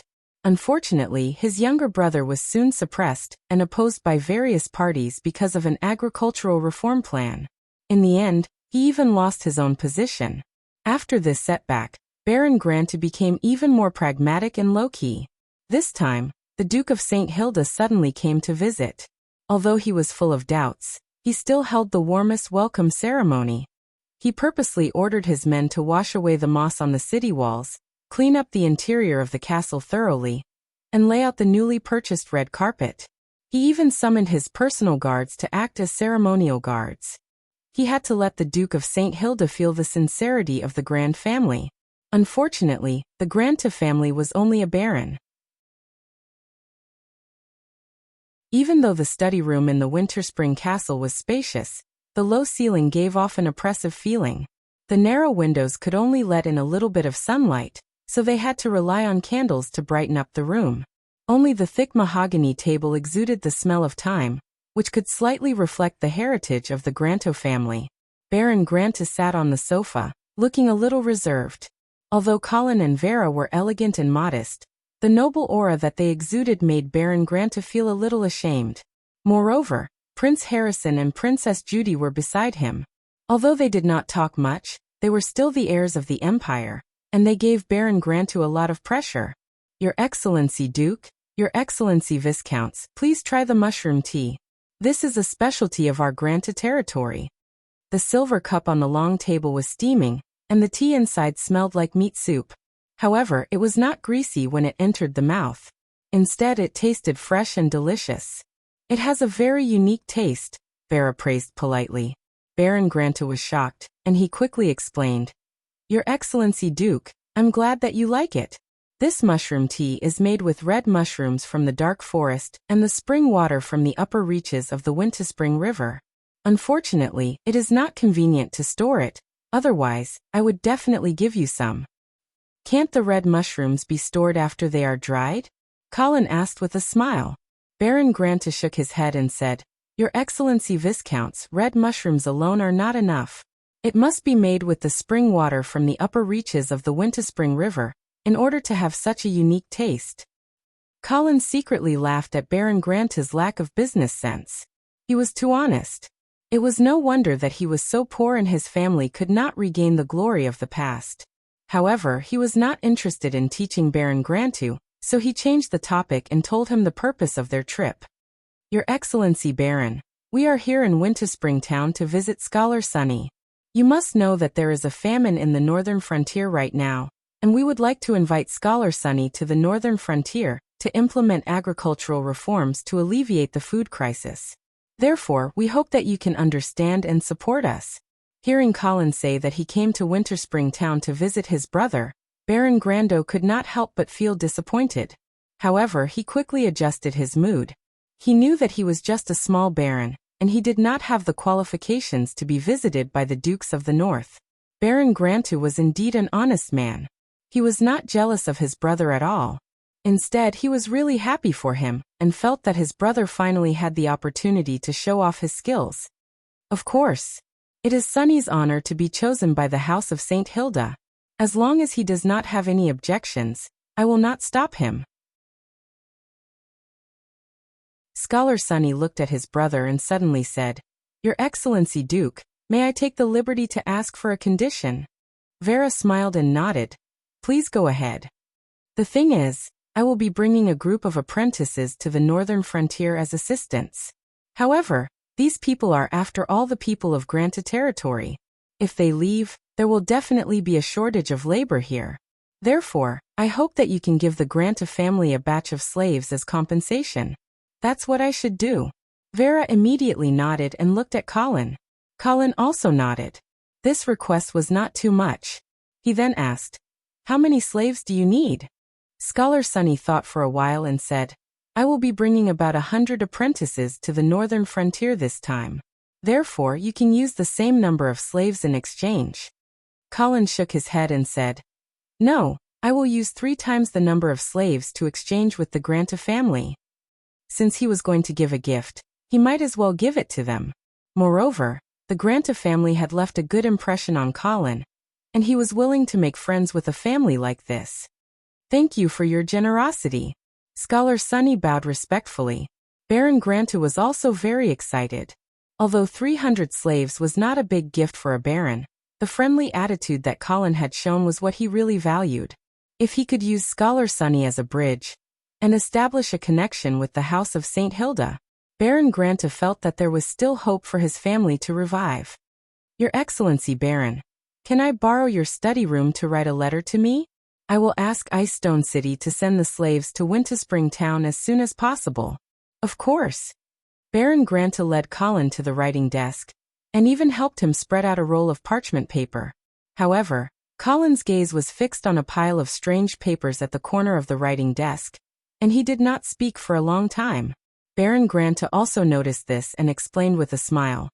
Lord Viscounts, that is a little toy that my servant made when he was bored. It is quite convenient to use for writing, but it is not very suitable for your honorable status. However, Colin did not think that it was a little toy. He knew that the nobles of this world used parchment paper to write. As for the commoners, they definitely could not afford the expensive parchment paper, and instead used a type of papyrus paper. Colin had seen this type of papyrus paper before. It was coarse and inconvenient to write on, completely incomparable to the paper he used in his previous life. Unfortunately, he did not remember how to make paper, or else he could have used this skill to make a fortune. However, right now in Baron Granta's study room, Colin actually saw something similar to paper.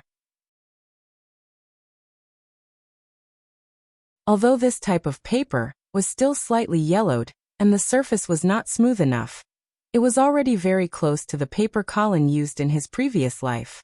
He immediately threw away the parchment paper in front of him, and picked up a piece of yellowed paper, with interest and started writing on it.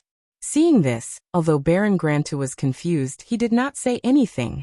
After he finished writing the letter, Colin nodded in satisfaction and said to Baron Granta, Can I meet the craftsman who made this paper for you?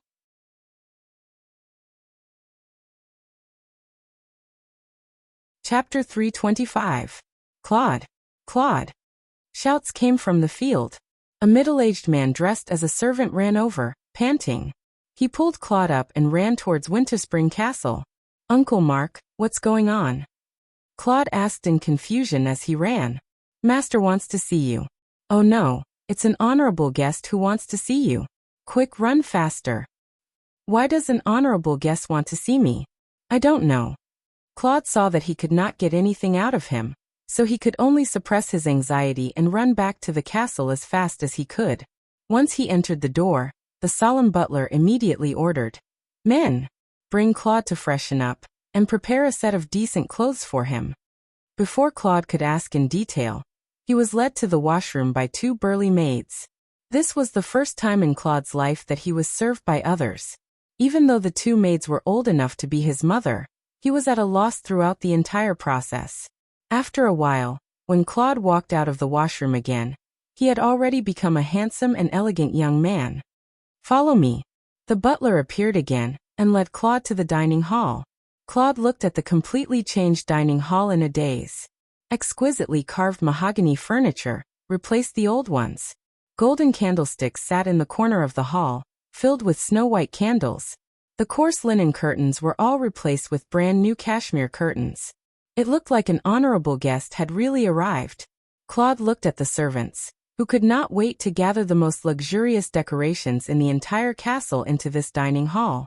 He began to feel uneasy. Why does such an honorable guest want to see me? Claude? A young lady walked in from the entrance of the dining hall.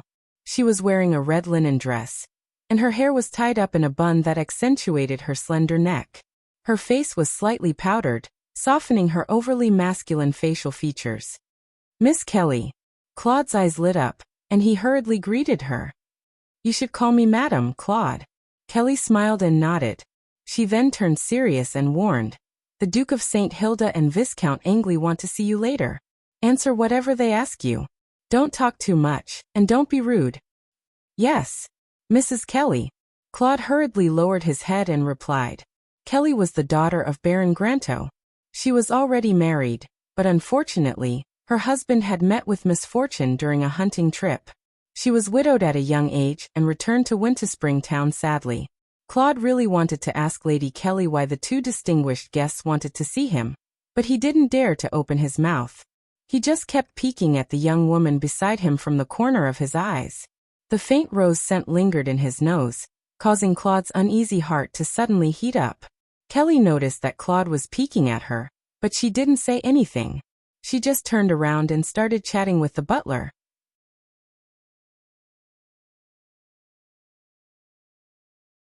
Of course, no matter how valuable it was, it did not have much to do with Claude. He was a servant of the Granto family. Strictly speaking, this paper-making technique belonged to the Granto family. Mr. Claude, this paper-making technique is a great invention. I admire your intelligence and ability. Colin praised. He then turned to Baron Granto and said, Lord Baron, I would like to purchase this secret paper-making technique. I wonder if you would be willing to part with it. In fact, Colin wanted to buy the paper-making technique not only to make money, but also to issue bonds. Initially, Colin was worried. If he wanted bonds to be circulated and become a shadow currency, he would need a sufficient amount in face value. If he were to use parchment paper to write them, the cost would be too high. However, if he were to use the paper invented by Claude, then there would be no problem at all. Colin could tell from the paper-making process that the cost of the paper would not be high. Moreover, if only the House of St. Hilda mastered the paper-making technique, it could prevent others from counterfeiting the bonds. It could be said that it was killing two birds with one stone. Of course, Baron Granto did not realize the true value of this paper-making technique. You don't have to invest in it. Just treat it as a gift from me to the House of St. Hilda. Colin was a little embarrassed by the other party's generosity. Colin felt that it was not right to take advantage of an honest person. How about this, Lord Baron? If you transfer this paper-making technique to me, I will give you 30% of the money earned from it in the future. You are too generous. Seeing Colin's insistence, Baron Granto did not reject him. However, he would never have imagined that he had unintentionally brought a huge amount of wealth to the Granto family. After that, Baron Granto instructed Claude, Claude, since the Viscounts has bought this paper-making technique, then you can follow us to the northern frontier. Colin was overjoyed when he saw that the deal was done. He asked Claude, Mr. Claude, I admire your intelligence. I wonder if you are willing to follow me to the northern frontier? I can guarantee that you will have a chance to show off your talents there. Claude didn't dare refuse and hurriedly nodded in agreement. However, he secretly glanced at Madame Kelly from the corner of his eyes. Unfortunately, Madame Kelly wasn't even looking at the little papermaker. Hence, Claude quickly lowered his head and hid the unwillingness in his heart. Colin noticed this small detail and laughed in his heart. However, he would not help to set them up. After all, with Claude's current status, it was impossible for him to get involved. However, it might not be long before Claude had the right to marry the Baron's daughter.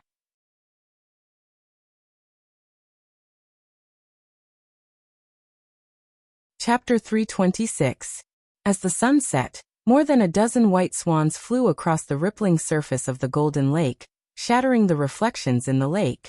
Teacher, are the baby swans really ugly when they are young? Princess Judy, who had just finished listening to the ugly duckling, asked in a delicate voice. Colin did not understand this, so he could only answer casually, some are ugly, some are beautiful, just like human babies. There is always a difference between beauty and ugliness. Then, does it mean that those who are beautiful when they are young will be even more beautiful when they grow up? Judy's big eyes suddenly sparkled as she asked again. Colin glanced at the little girl, and seemed to have seen through her little thoughts. He smiled and nodded. Yes. Judy immediately beamed with joy. Vera held her husband's hand and looked at the city on the other side of the lake. Suddenly she asked, Colin, are we really not going to Swan City? Colin shook his head. No, let's not go. We have to go back to Winter City as soon as possible. There are still a lot of things waiting for us there. Okay. Vera nodded gently. She was not a very opinionated woman, especially after Colin proved his ability time and time again. Vera was even more dependent on her husband. They had now left the Flaming Flame territory and entered the northern frontier. However, along the way, other than stopping at Winterspring town of the Granto family, Colin took the wilderness path when passing by other territories. He did not enter any of the lords' castles along the way. Of course, The lords along the way would send envoys to invite the new Duke of St. Hilda out of respect. Colin and the others had just stopped by the lake, and were about to set up camp when the envoy from Swan Castle arrived. Moreover, the identity of this envoy was not ordinary. It turned out to be the eldest son of Count Schultz of Swan City, Viscounts Thorin. In the vassal system of the House of St. Hilda, there were three major count families. The Ullman family of Fallen Eagle City, the Morrison family of Floral City, and the Schultz family of Swan City. Of course, there was also Earl Dawson, but he was actually a vassal of Marquis Garcia. After the First Northern Frontier Rebellion, he was conferred the title of Marquis, and became a vassal of the House of St. Hilda. Colin had already dealt with the Oman family and the Morrison family. Only the Schultz family was unfamiliar to Colin. Actually, Colin had met Count Schultz once in Icestone City. At that time, during the suzerain's conference, the major families of the northern frontier joined forces to force the Duke of St. Hilda to depose Marquis Charles. Colin remembered that during that meeting, only the previous Count Morrison had refused to sign the petition, and had been killed. Count Schultz and Count Oman had both signed the petition. Afterwards, the Duke of St. Hilda had rudely rejected the request of the suzerains, causing the two sides to fall out completely. Of course, the Schultz family had also participated in the attack on the Golden Lion Legion. In the end, the Schultz family's troops were scattered by the Golden Lion Legion and the Black Cavalry, suffering heavy losses. However, in the Great Purge that followed, Count Schultz didn't seem to have been punished. At least, her title didn't change. As for why the Duke of St. Hilda let Count Schultz go, there were many speculations in the northern frontier. The most convincing one was that Count Schultz had married a good husband. This Count Schultz's husband was called Lucian. Yes, he only had a given name, but no surname. He was a commoner. But at the same time, he was also a warrior of the sixth step. Just like the other warrior of the sixth step who became the son-in-law of the Oman family, Lucian also successfully married a count of the northern frontier, successfully achieving a leap in rank. At that time, there were only two sixth-step professionals in the northern frontier, and they were Lucian and the Duke of St. Hilda. At that time, no one knew whether the Duke of St. Hilda had become a saint or not. But even if he had, he probably didn't want to reveal his true strength. Therefore, Duke St. Hilda spared Count Schultz, who was involved in the Lord's Rebellion, probably because he did not want to have a direct conflict with Lucian. However, the Schultz family didn't come out unscathed. After all, more than half of their most elite troops were killed outside Icestone City. It could be said that the Schultz family suffered a great loss. Therefore, in the Second Northern Frontier Rebellion caused by Mr. Xing, the Schultz family was no longer able to participate. They could only choose to be neutral and watch the whole process. It wasn't accurate to say that they were completely neutral, because Count Schultz's territory was located in the southernmost part of the northern frontier, bordering the Flaming Territory. If Marquis Menham, who was determined to build a kingdom of dwarves, wanted to send his troops to the northern frontier, he would definitely pass through Swan City. However, Count Schultz did not do anything and directly let the troops of the Menham family pass through. This was actually a betrayal of the northern frontier. Colin was planning to take his time to settle the score with the Schultz family, but he did not expect that they would have the nerve to take the initiative to send an invitation. However, Colin did not plan to enter Swan City at this time. It was not that he was afraid of the Tier 6 warrior. After all, as long as Count Schultz and Lucian were not crazy, they would never dare to do anything to Vera, who had become one of the Dukes of the North. He was just too lazy to pay attention to Count Schultz, who had once betrayed the House of St. Hilda. Your Grace, welcome to Count Schultz's territory. Mother ordered me to come here and sincerely invite you to Swan Castle. Viscount Soren, who looked to be about 14 or 15 years old, said in a slightly childish voice. After that, he respectfully handed an invitation letter to Vera. Vera took the invitation letter and looked at Colin hesitantly. However, Colin slowly shook his head. Therefore, she gently refused. Please apologize to Count Schultz for me. Due to the urgency of the situation, I have to rush back to Winter City as soon as possible. I'm afraid that I won't be able to visit Swan Castle. According to the usual practice, Viscount Sorin should have left at this time. However, he opened his mouth again and tried to persuade Vera. Your Grace, please forgive my rudeness, but it's already late. Isn't your convoy camping by the lake and preparing to rest here for the night? So, since you are going to stay here for the night, why don't you come to Swan Castle? The Schultz family has already prepared the most delicious food and the most luxurious room for you to rest in. Colin frowned. He felt that this Viscount Sorin was too much. Vera had already rejected him, but he still wanted to force her to stay. However, he did not know if this was Count Schultz's idea or if this young Viscount's was just being immature. Vera's face also became gloomy. She firmly shook her head and said, I'm sorry. Next time. Viscount Sorin did not give up. Your Grace, I know that the Schultz family's performance during the northern frontier's turmoil did not satisfy you. But please believe that we were unable to do anything at that time. This time, my mother invited you to Swan Castle to apologize to you in person and ask for your forgiveness. Colin snorted and said coldly, if Count Schultz is really sincere, then please go to Lion's Roar Castle and ask for the Duke's forgiveness. Viscount Sorin was stunned.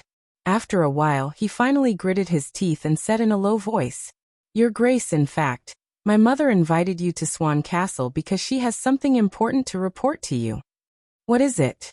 Just say it here, Vera replied coldly. Viscount Sorin was helpless. He lowered his voice and said, Bishop John of Swan City has disappeared. Disappeared? Yes. Bishop John has disappeared for 3 days without any news. My father personally led a team to search Swan City, but they did not find anything. Vera's face changed slightly. She looked at Colin with a grave expression. Colin also frowned. The disappearance of a bishop could be a serious matter. However, Vera was one of the Dukes of the North. Since she was passing by Swan City, it would be inappropriate for her to not ask about it. However, Colin did not want Vera to have too much contact with the church. After all, it was hard to tell how much the Pope's theurgy affected Vera. Colin could not help but wonder if this was a trick directed by the church. When he thought of this, Colin stepped forward and replied, Your Grace, you need to hurry back to Winter City. You really can't stay in Swan City. How about this? I will go back with you and find out what happened. Viscount Thorin looked at the calm Colin, and then at the silent Vera. He could only nod and say, yes. Okay, then I will have to trouble you, Sir Viscounts.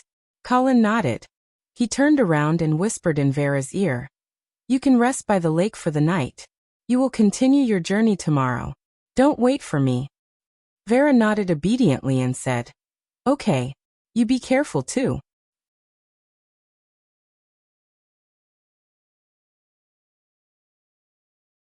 Chapter 327.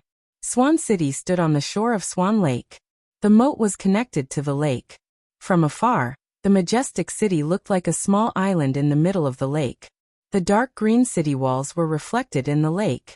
Under the light of the setting sun, reality and illusion, majesty and gentleness, formed a beautiful scene. When Colin arrived at Swan City with Viscount Sorin, he found that Countess Schultz was already waiting for them outside the city. Countess Schultz was wearing a light blue palace dress.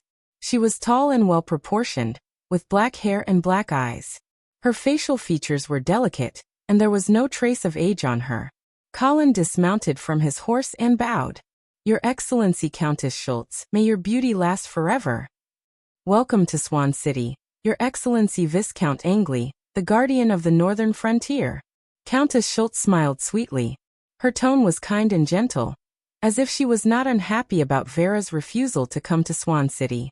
The Countess had a gentle temperament and was very approachable. Even if Colin had some opinions about the Schultz family, they almost disappeared under the Countess' gentle smile. This is my husband, Lucien. Countess Schultz pointed at a middle-aged man with a rough face and introduced him to Lucien. The corner of Lucien's mouth twitched into a smile, but his attitude was not very warm. It was not clear whether it was because he had some opinions about Colin, or because he was not good at socializing. Colin did not mind. He smiled and nodded at Lucien as a greeting.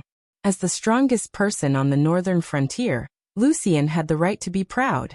After that, Countess Schultz introduced Colin to the important people behind her. Colin smiled and greeted them one by one, but in reality, he did not remember many of their names. After some small talk, Countess Schultz led Colin into Swan City.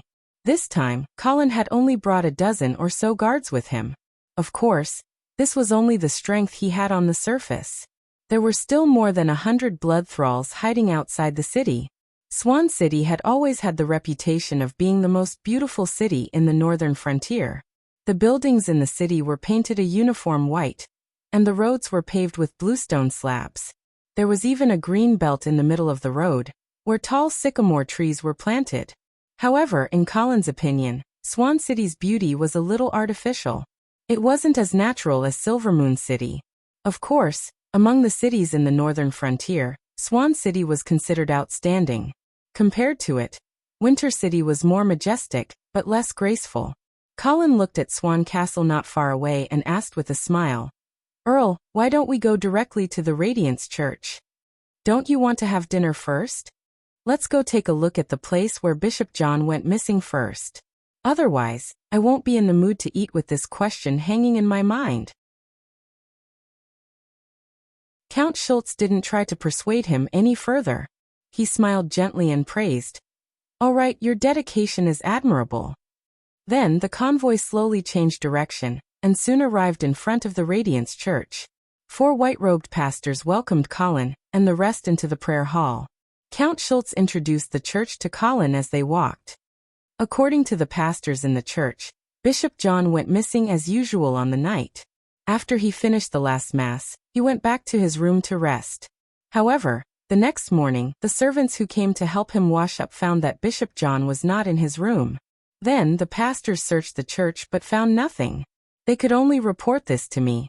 I also sent the city defense army to search the entire city. I even had Lucien personally lead a team to search the vicinity of Swan City. However, there was still no trace of Bishop John."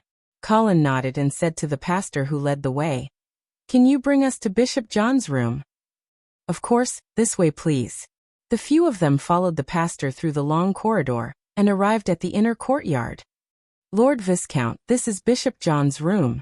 We've investigated it carefully before, and there are no traces of fighting or abnormalities." Colin walked around the room and suddenly asked with a smile, "Did Bishop John forget to tell you that he was going somewhere far away?" Count Schultz also smiled and said, "That seems to be the most reasonable explanation." Colin rubbed his nose, wondering if this was really a self-directed trick by the church. Bishop John knew that Vera was going to pass by Swan City, so he deliberately went missing to trick Vera into entering the city? But what was the use of that? Colin's eyes swept across the faces of the people in the room one by one. He asked again, "On the night the bishop went missing, did he come into contact with anyone strange?" "Strange people? Yes, or people you don't know." The pastors thought for a while, and then one of them suddenly said, "A strange knight came to the church and confessed to the bishop." "A strange knight?" Count Schultz was also interested. "Didn't any of you recognize which family he was from?" The pastor shook his head and said, "The knight was injured. Most of his face was covered with a white cloth, so I didn't recognize him. However, Bishop John seemed to know him and accepted his confession." Colin immediately said, "Can you take us to the confession room?" The pastor nodded, and then led the group out of the bishop's room, and to the confession room at the side of the prayer hall. The confession room was very small, and the decoration inside was also very simple. There were 2 chairs in the middle, separated by a wooden wind shield. For the Church of Light, this was the closest place to God. It was also the only place where they could open their hearts, confess their sins, and pray to God for repentance. Count Schultz looked at the confession room for a while, but he didn't seem to notice anything unusual. He then asked, "Did anything unusual happen after Bishop John finished confessing?" The pastor thought for a while and shook his head. "Nothing unusual. After that, he even presided over the Mass. His behavior was no different from usual." Count Schultz said to his husband, "Maybe we should ask the city defense officer to see if any injured knight has entered Swan City recently." Lucien nodded and said, "Okay, I'll ask him later." Seeing that Colin was silent, Count Schultz asked, Sir Viscounts, did you find anything? Colin was a bit surprised, but then he shook his head and smiled. No. Count Schultz took a deep look at Colin and invited him. Then let's go back to Swan Castle for dinner. Okay. They then left the church and entered Swan Castle. At this time it was already late. Crystal candlesticks and chandeliers were hanging in the corner of the banquet hall. The attentive servants had already prepared a table full of delicacies to entertain the distinguished guests who came from afar. After the banquet, Colin was led by a young maid to the room prepared for him by the Count. After washing up, Colin did not go to bed immediately. Instead, he quietly left Swan Castle and returned to the Radiance Church. In the prayer hall of the church, the pastors were directing the choir to sing hymns. When one of them saw Colin, he immediately greeted him. Sir Viscounts, is there anything I can do for you? Colin pointed in the direction of the side hall and said, I want to check the confession room again. Is there anyone inside? No. Are you going to confess? No, I'll take a look myself. You don't have to worry about me. Okay. After sending the pastors away, Colin went to the confession room alone. After closing the door, Colin sat down in his seat. The confession room was very quiet. Lucien could vaguely hear the choir singing from the prayer hall next door. Colin took a deep breath and once again smelled the faintly discernible scent of blood. The smell was very faint. Looking at the reaction of Count Schultz and the pastors, it was clear that they did not notice the smell of blood at all. If not for Colin's extreme sensitivity to the smell of blood, he might have missed this important clue. It was this smell that made him return.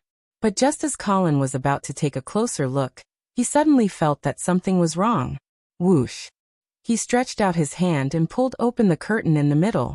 He was surprised to find another person sitting in the seat opposite him. Colin's heart trembled.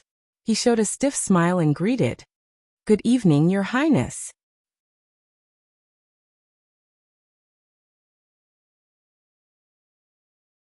Chapter 328. In the small confessional, Colin and Prince Lacy sat opposite each other. Neither of them spoke, and the silence in the air made one's heart palpitate. Under the scrutinizing gaze of this paladin, Colin felt as if all the secrets in his heart had nowhere to hide.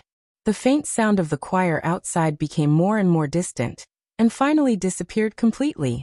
It was as if the confessional was sealed in another space. Prince Lacy's aura was as deep as the sea.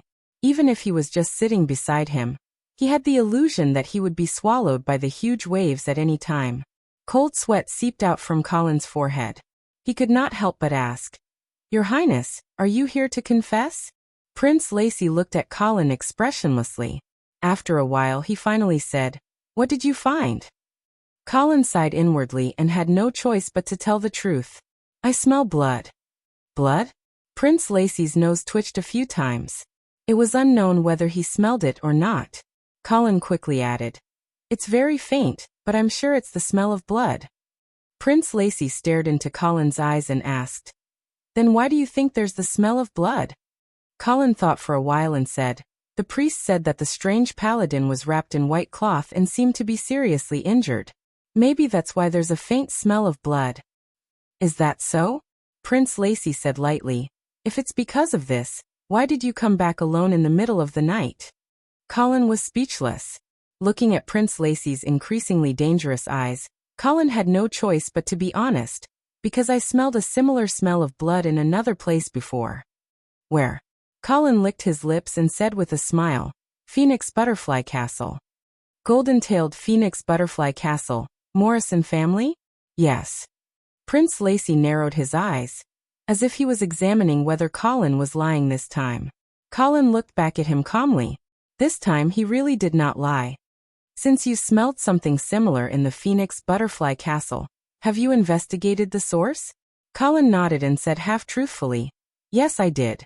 I once sneaked into the basement of the Phoenix Butterfly Castle's clock tower, and found a terrifying blood pool there. Blood pool? Prince Rhy finally had a surprised expression on his face. Yes. But I was worried that I would alarm the people of the Morrison family, so I immediately came out and didn't investigate further. Perhaps you can go and make some inquiries. Colin was prepared to encourage this paladin to probe the mysterious and strange Morrison family. It would be best if he could expose this family's history. Prince Lacy lowered his head in silence. No one knew what he was thinking. Colin saw that the other party did not speak, so he mustered up his courage and asked, "Your Highness, may I ask why you are here? Is it also because of Bishop John's disappearance?" Prince Lacy raised his head again and said indifferently, "It was my lord who guided me here." The corner of Colin's mouth twitched slightly, and he was speechless. But then, Colin realized that perhaps Prince Lacy was not being perfunctory, but had really received the guidance of God. After all, there might really be some special connection between the paladins and the God of Light. So Colin asked again, "What else did my lord tell you? Tell me, maybe I can help you." However, this time Prince Lacy did not answer. He just stared at Colin silently until he felt goosebumps all over his body. Just when Colin thought that he had offended Prince Lacy and was about to leave quickly, the other party suddenly spoke. "My lord's guidance told me that this Bishop John is related to the person who framed me." "Framed?" Colin asked thoughtfully. "Yes. I did not kill Consul Leadham. Someone framed me." "What? Who is so bold?" Colin tried hard to pretend to be shocked. Prince Lacy seemed to have seen through Colin's disguise. The corner of his mouth curled up slightly, and he asked, "You already knew, didn't you?" Colin coughed a few times to hide his awkwardness. He smiled and said, "Actually, it was just a guess. After all, the situation at that time, no matter how you look at it, it was a little deliberate. Moreover, I also believe that with your character, you would never do such a despicable thing." Prince Lacy's gaze softened a little. Perhaps he felt that he had finally found someone who understood him. He nodded in agreement and said, "That's right. So now I need to find the evidence that framed me and restore my reputation." "Then what does this have to do with Bishop John?" Colin asked doubtfully. Prince Lacy shook his head and did not speak.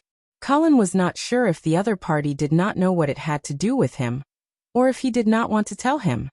"Then do you have a suspect for the person who framed you?" Colin asked tentatively. Prince Lacy glanced at Colin and said a name that shocked him, "Mr. Lacy." Mr. Lacy? Colin's eyes widened. "But wasn't he killed by you?" Originally, Colin thought that Prince Lacy would say the name of Emperor Reinhardt or Empress Medela. He did not expect that the other party would say the name of a dead person. "That's right. I did see him turn to dust with my own eyes. However, that does not mean that he is dead." Colin touched the tip of his nose. If it was anyone else who said this, he would definitely scold them. But facing a holy knight? Fine, if you think that someone who was blasted to dust might not be dead, then he might not be dead. In the past few years, I have not fought much. The only time I used judgment was when I faced Mr. Lacy. I suspect that he used some kind of arcane technique to store my attack, and then used it to kill Consul Leadham. Colin blinked. He found that this holy knight prince's imagination was really wild. However, if there really was such a miraculous arcane technique, then it would indeed explain how Empress Medela framed Prince Lacy. Perhaps Mr. Lacy could really research such an arcane technique. After all, he was the one who researched the mysterious forbidden spell, Trial's Eye. Prince Lacy looked into Colin's eyes and said seriously, "I know that you may not be on the same side as me, but Mr. Lacy's existence is a great threat to the northern frontier. So if you have any news about him, please let me know immediately." "Okay." Colin agreed without hesitation. Prince Lacy was right. If Mr. Lacy was really alive, then Colin would definitely be one of the people who wanted to kill him the most. As long as this guy was alive, the northern frontier would never be truly peaceful. Seeing that Colin had agreed, Prince Lacy nodded, indicating that he could leave. Colin heaved a sigh of relief and hurriedly stood up to bow. But just as he was about to open the door, Prince Lacy's voice sounded again. "Right, let me give you one last piece of advice." Colin turned back and smiled respectfully. "Please speak. Be careful of the Empress. She is a dangerous woman." After saying this, Prince Lacy closed his eyes and did not explain further. He did not seem to care whether Colin took his advice or not. Colin rubbed his nose, thinking that this was not a ploy to drive a wedge between them, right? but this method was too crude. Thank you, Your Highness. I will keep your advice in mind.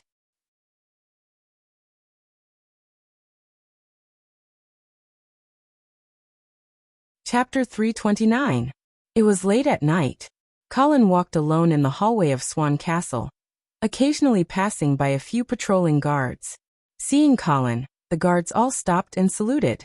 Colin nodded absent-mindedly.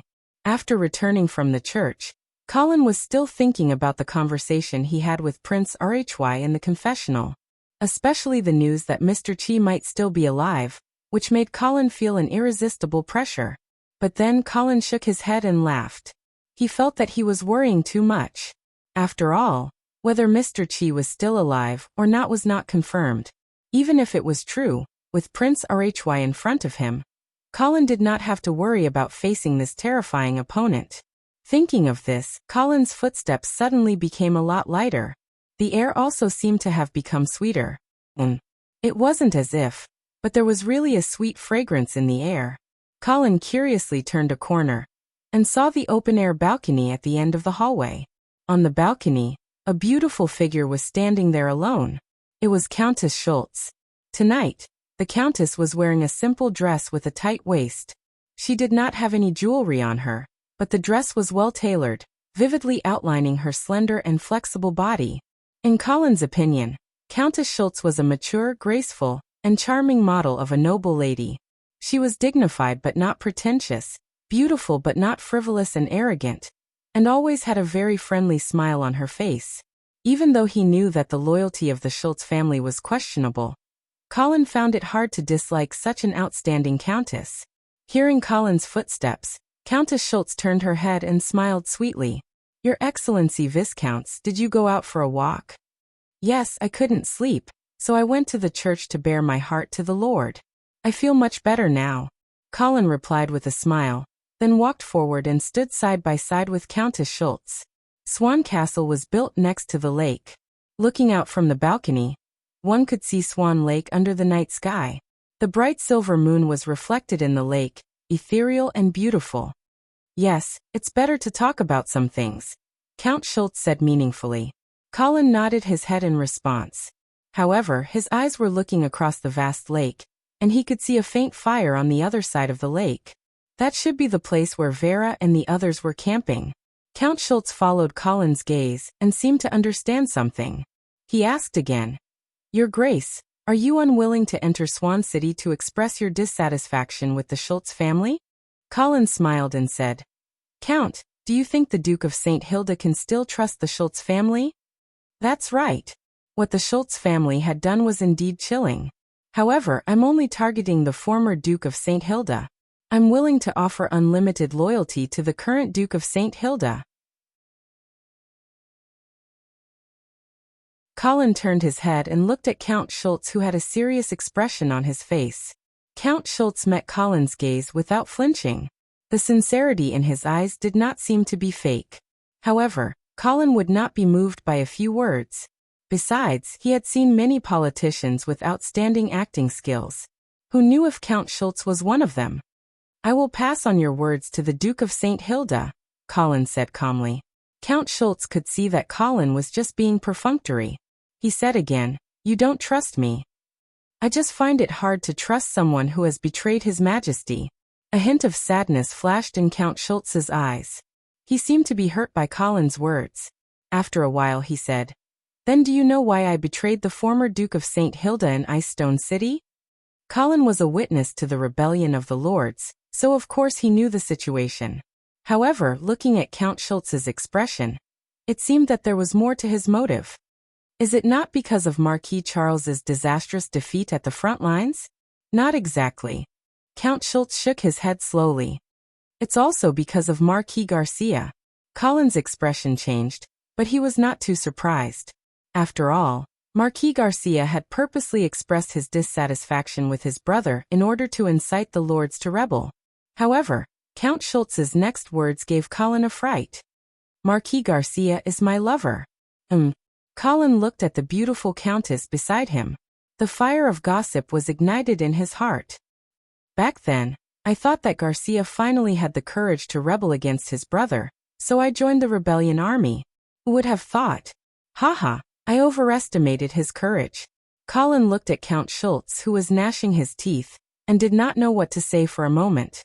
However, in his opinion, the Countess was probably overthinking things. Marquis Garcia was obviously more willing to cooperate with his brother to purge the lords of the northern frontier, to consolidate the rule of the House of St. Hilda. At that time, even Colin was taken by Marquis Garcia to hunt outside the city. That was how they escaped the whirlpool of rebellion. However, Marquis Garcia did not inform Count Schultz. From this, it could be seen that Count Schultz was not that important to Marquis Garcia. Count Schultz seemed to have seen through Colin's thoughts. He immediately asked, "Do you think that I overestimated my position in Marquis Garcia's heart?" Colin touched his nose and said helplessly, "That's not it. I think that the reason why the Duke of St. Hilda's purge of the rebellious lords did not affect you was probably because Marquis Garcia pleaded on your behalf." Count Schultz's lips curved into a mocking smile. "Actually, you're not wrong to think that way. I'm afraid that I really overestimated my position in Marquis Garcia's heart. 20 years ago, I even foolishly thought that he would marry me. Who would have thought that when the Duke of St. Hilda only asked him to give up his command of the Black Cavalry in order to marry me, he hesitated. He even told me that he would give up his command of the Black Cavalry to marry me after he breached the Troll City. Haha, luckily I didn't wait for him. Otherwise, who knows how many years I would have wasted." Colin was a little surprised. He did not expect that Marquis Garcia and Count Schultz had actually reached the point of discussing marriage, only to be stopped by the Duke of St. Hilda. Of course, Colin could understand the Duke of St. Hilda's condition. After all, Marquis Garcia had the strongest army in the northern frontier. If he could obtain the help of the Schultz family, his power in the northern frontier would be too great. At that time, the Duke of St. Hilda should not have been promoted to the sanctuary realm yet. It was only natural that he would be wary of this. Perhaps in the heart of Marquis Garcia, achievements will always be placed before love. Count Schultz was still lamenting. Colin remained silent. It was not his place to express his opinion. However, he suddenly felt that his father-in-law might be hiding a lot of secrets. That is all in the past, and I have already let go of it. Count Schultz tucked a strand of hair behind his ear and changed the topic. However, there are still some things that I have to worry about. Colin turned his head in confusion and asked, "What is it?" "The fact that I gave birth to a daughter for him." "What?" Colin thought that he had heard wrong. Count Schultz nodded and said indifferently, "Yes, Vera is the daughter of Marquis Garcia and I. Later, she was adopted by the previous Duke of St. Hilda. So now you should understand why I said that the Schultz family would not betray the current Duke of St. Hilda, right?" Colin stared at Count Schultz in shock. His heart was in turmoil. What was going on? Wasn't Vera's biological mother Empress Medela? Immediately, Colin realized that he had been fooled by the Empress. What exchange of information? What did she mean by supporting Vera? It was all the Empress' little tricks. She had used this little trick to win Colin's trust and forced him to hand over his information in the name of an exchange. Colin felt a little relieved that he had not handed over his fatal information to the Empress. Otherwise, he would have been at Empress Medela's mercy in the future. At this time, he could not help but think of Prince Leon's advice. Be careful of the Empress. She is a dangerous woman.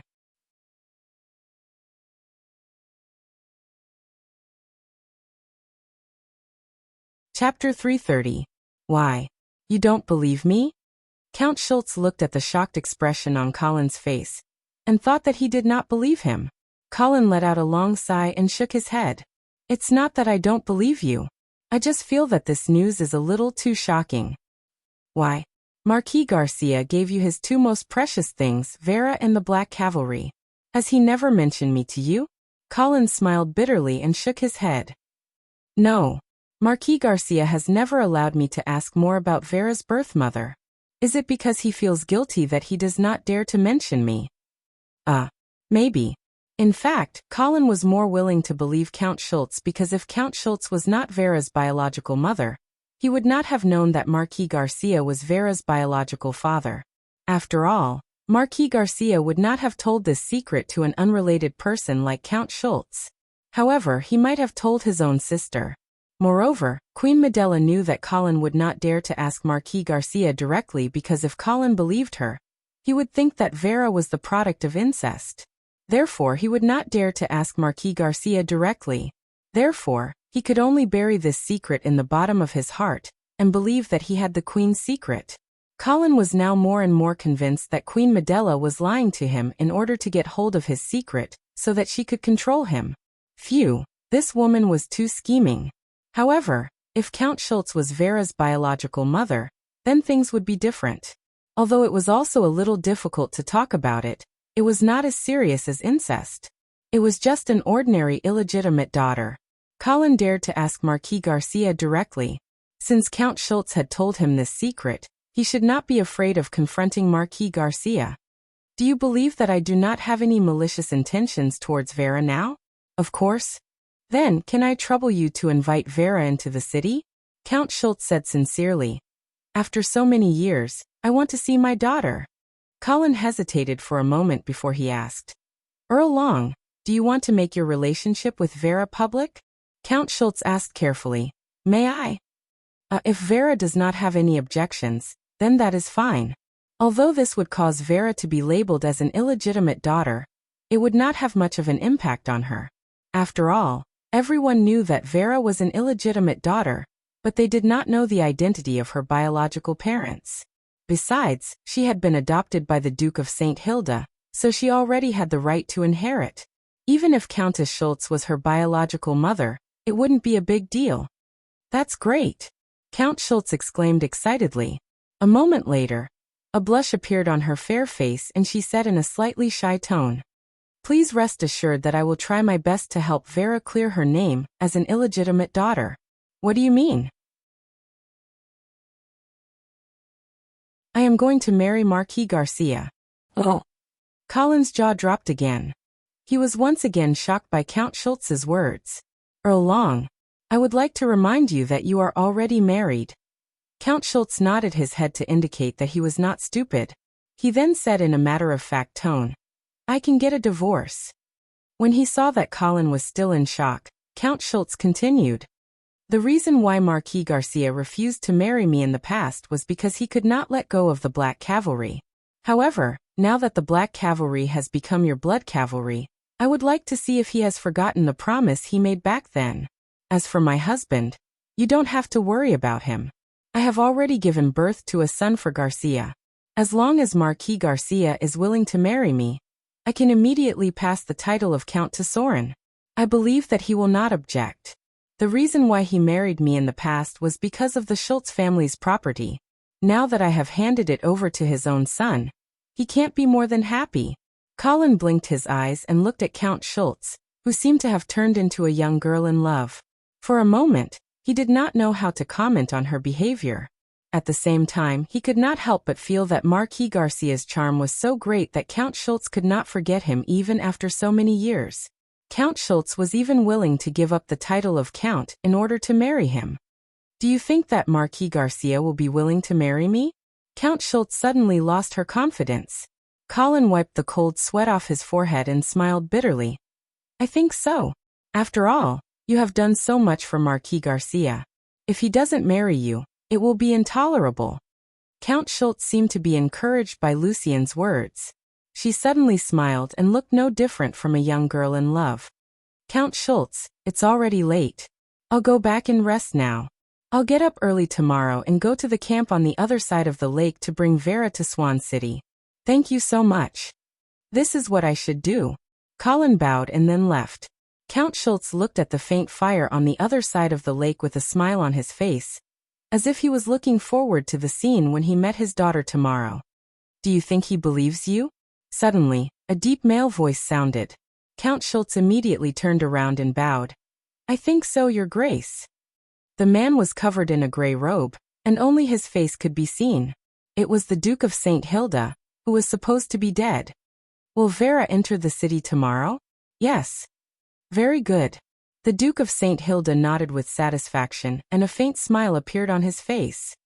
Tomorrow, You will publicly announce your relationship with Vera and prove that she is your daughter.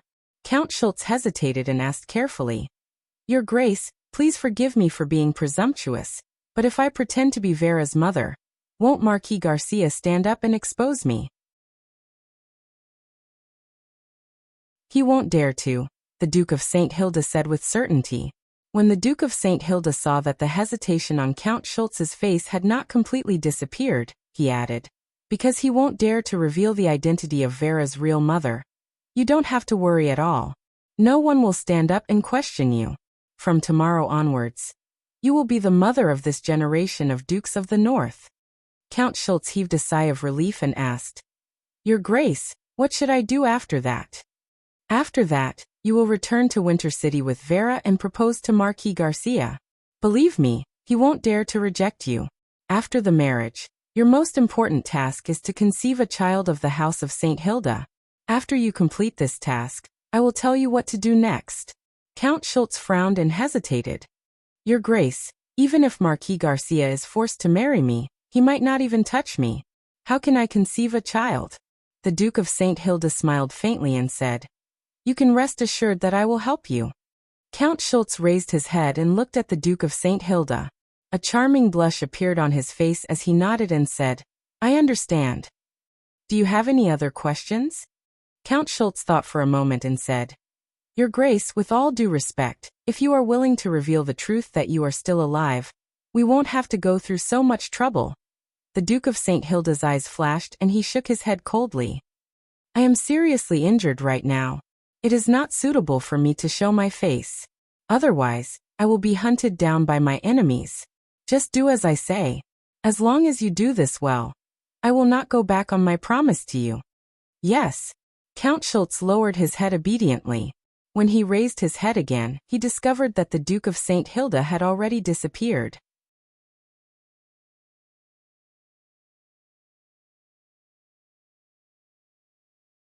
Chapter 331. After returning to his room, Colin washed up and prepared to go to bed. However, he couldn't fall asleep as he tossed and turned in his bed. His mind kept replaying the secret that Count Schultz had just revealed to him. Suddenly, Colin realized a problem. When Queen Medela claimed that she was Vera's mother, she had also revealed another secret. She had poisoned Marquis Adams to death. If Queen Medela wasn't Vera's biological mother, why would she poison Adams when Duke St. Hilda went back on his word and didn't give Vera the title of Marquis of the Northern Territory? Well, if this was also a lie that Queen Medela had told him, then what about the will that the Duke of St. Hilda had left behind?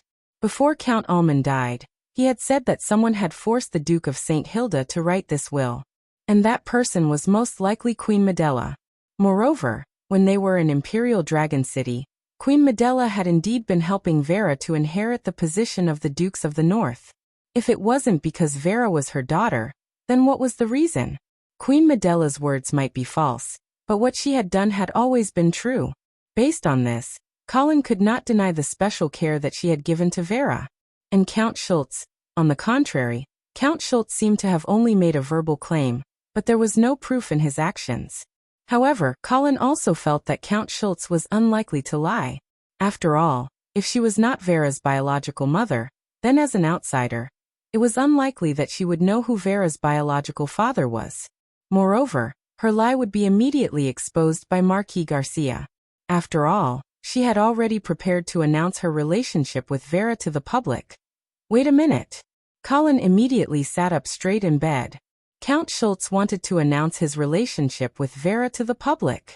Colin suddenly realized that once Count Schultz acknowledged Vera in public and confirmed their relationship as mother and daughter, then even if she was lying, Marquis Garcia would not dare to refute her publicly.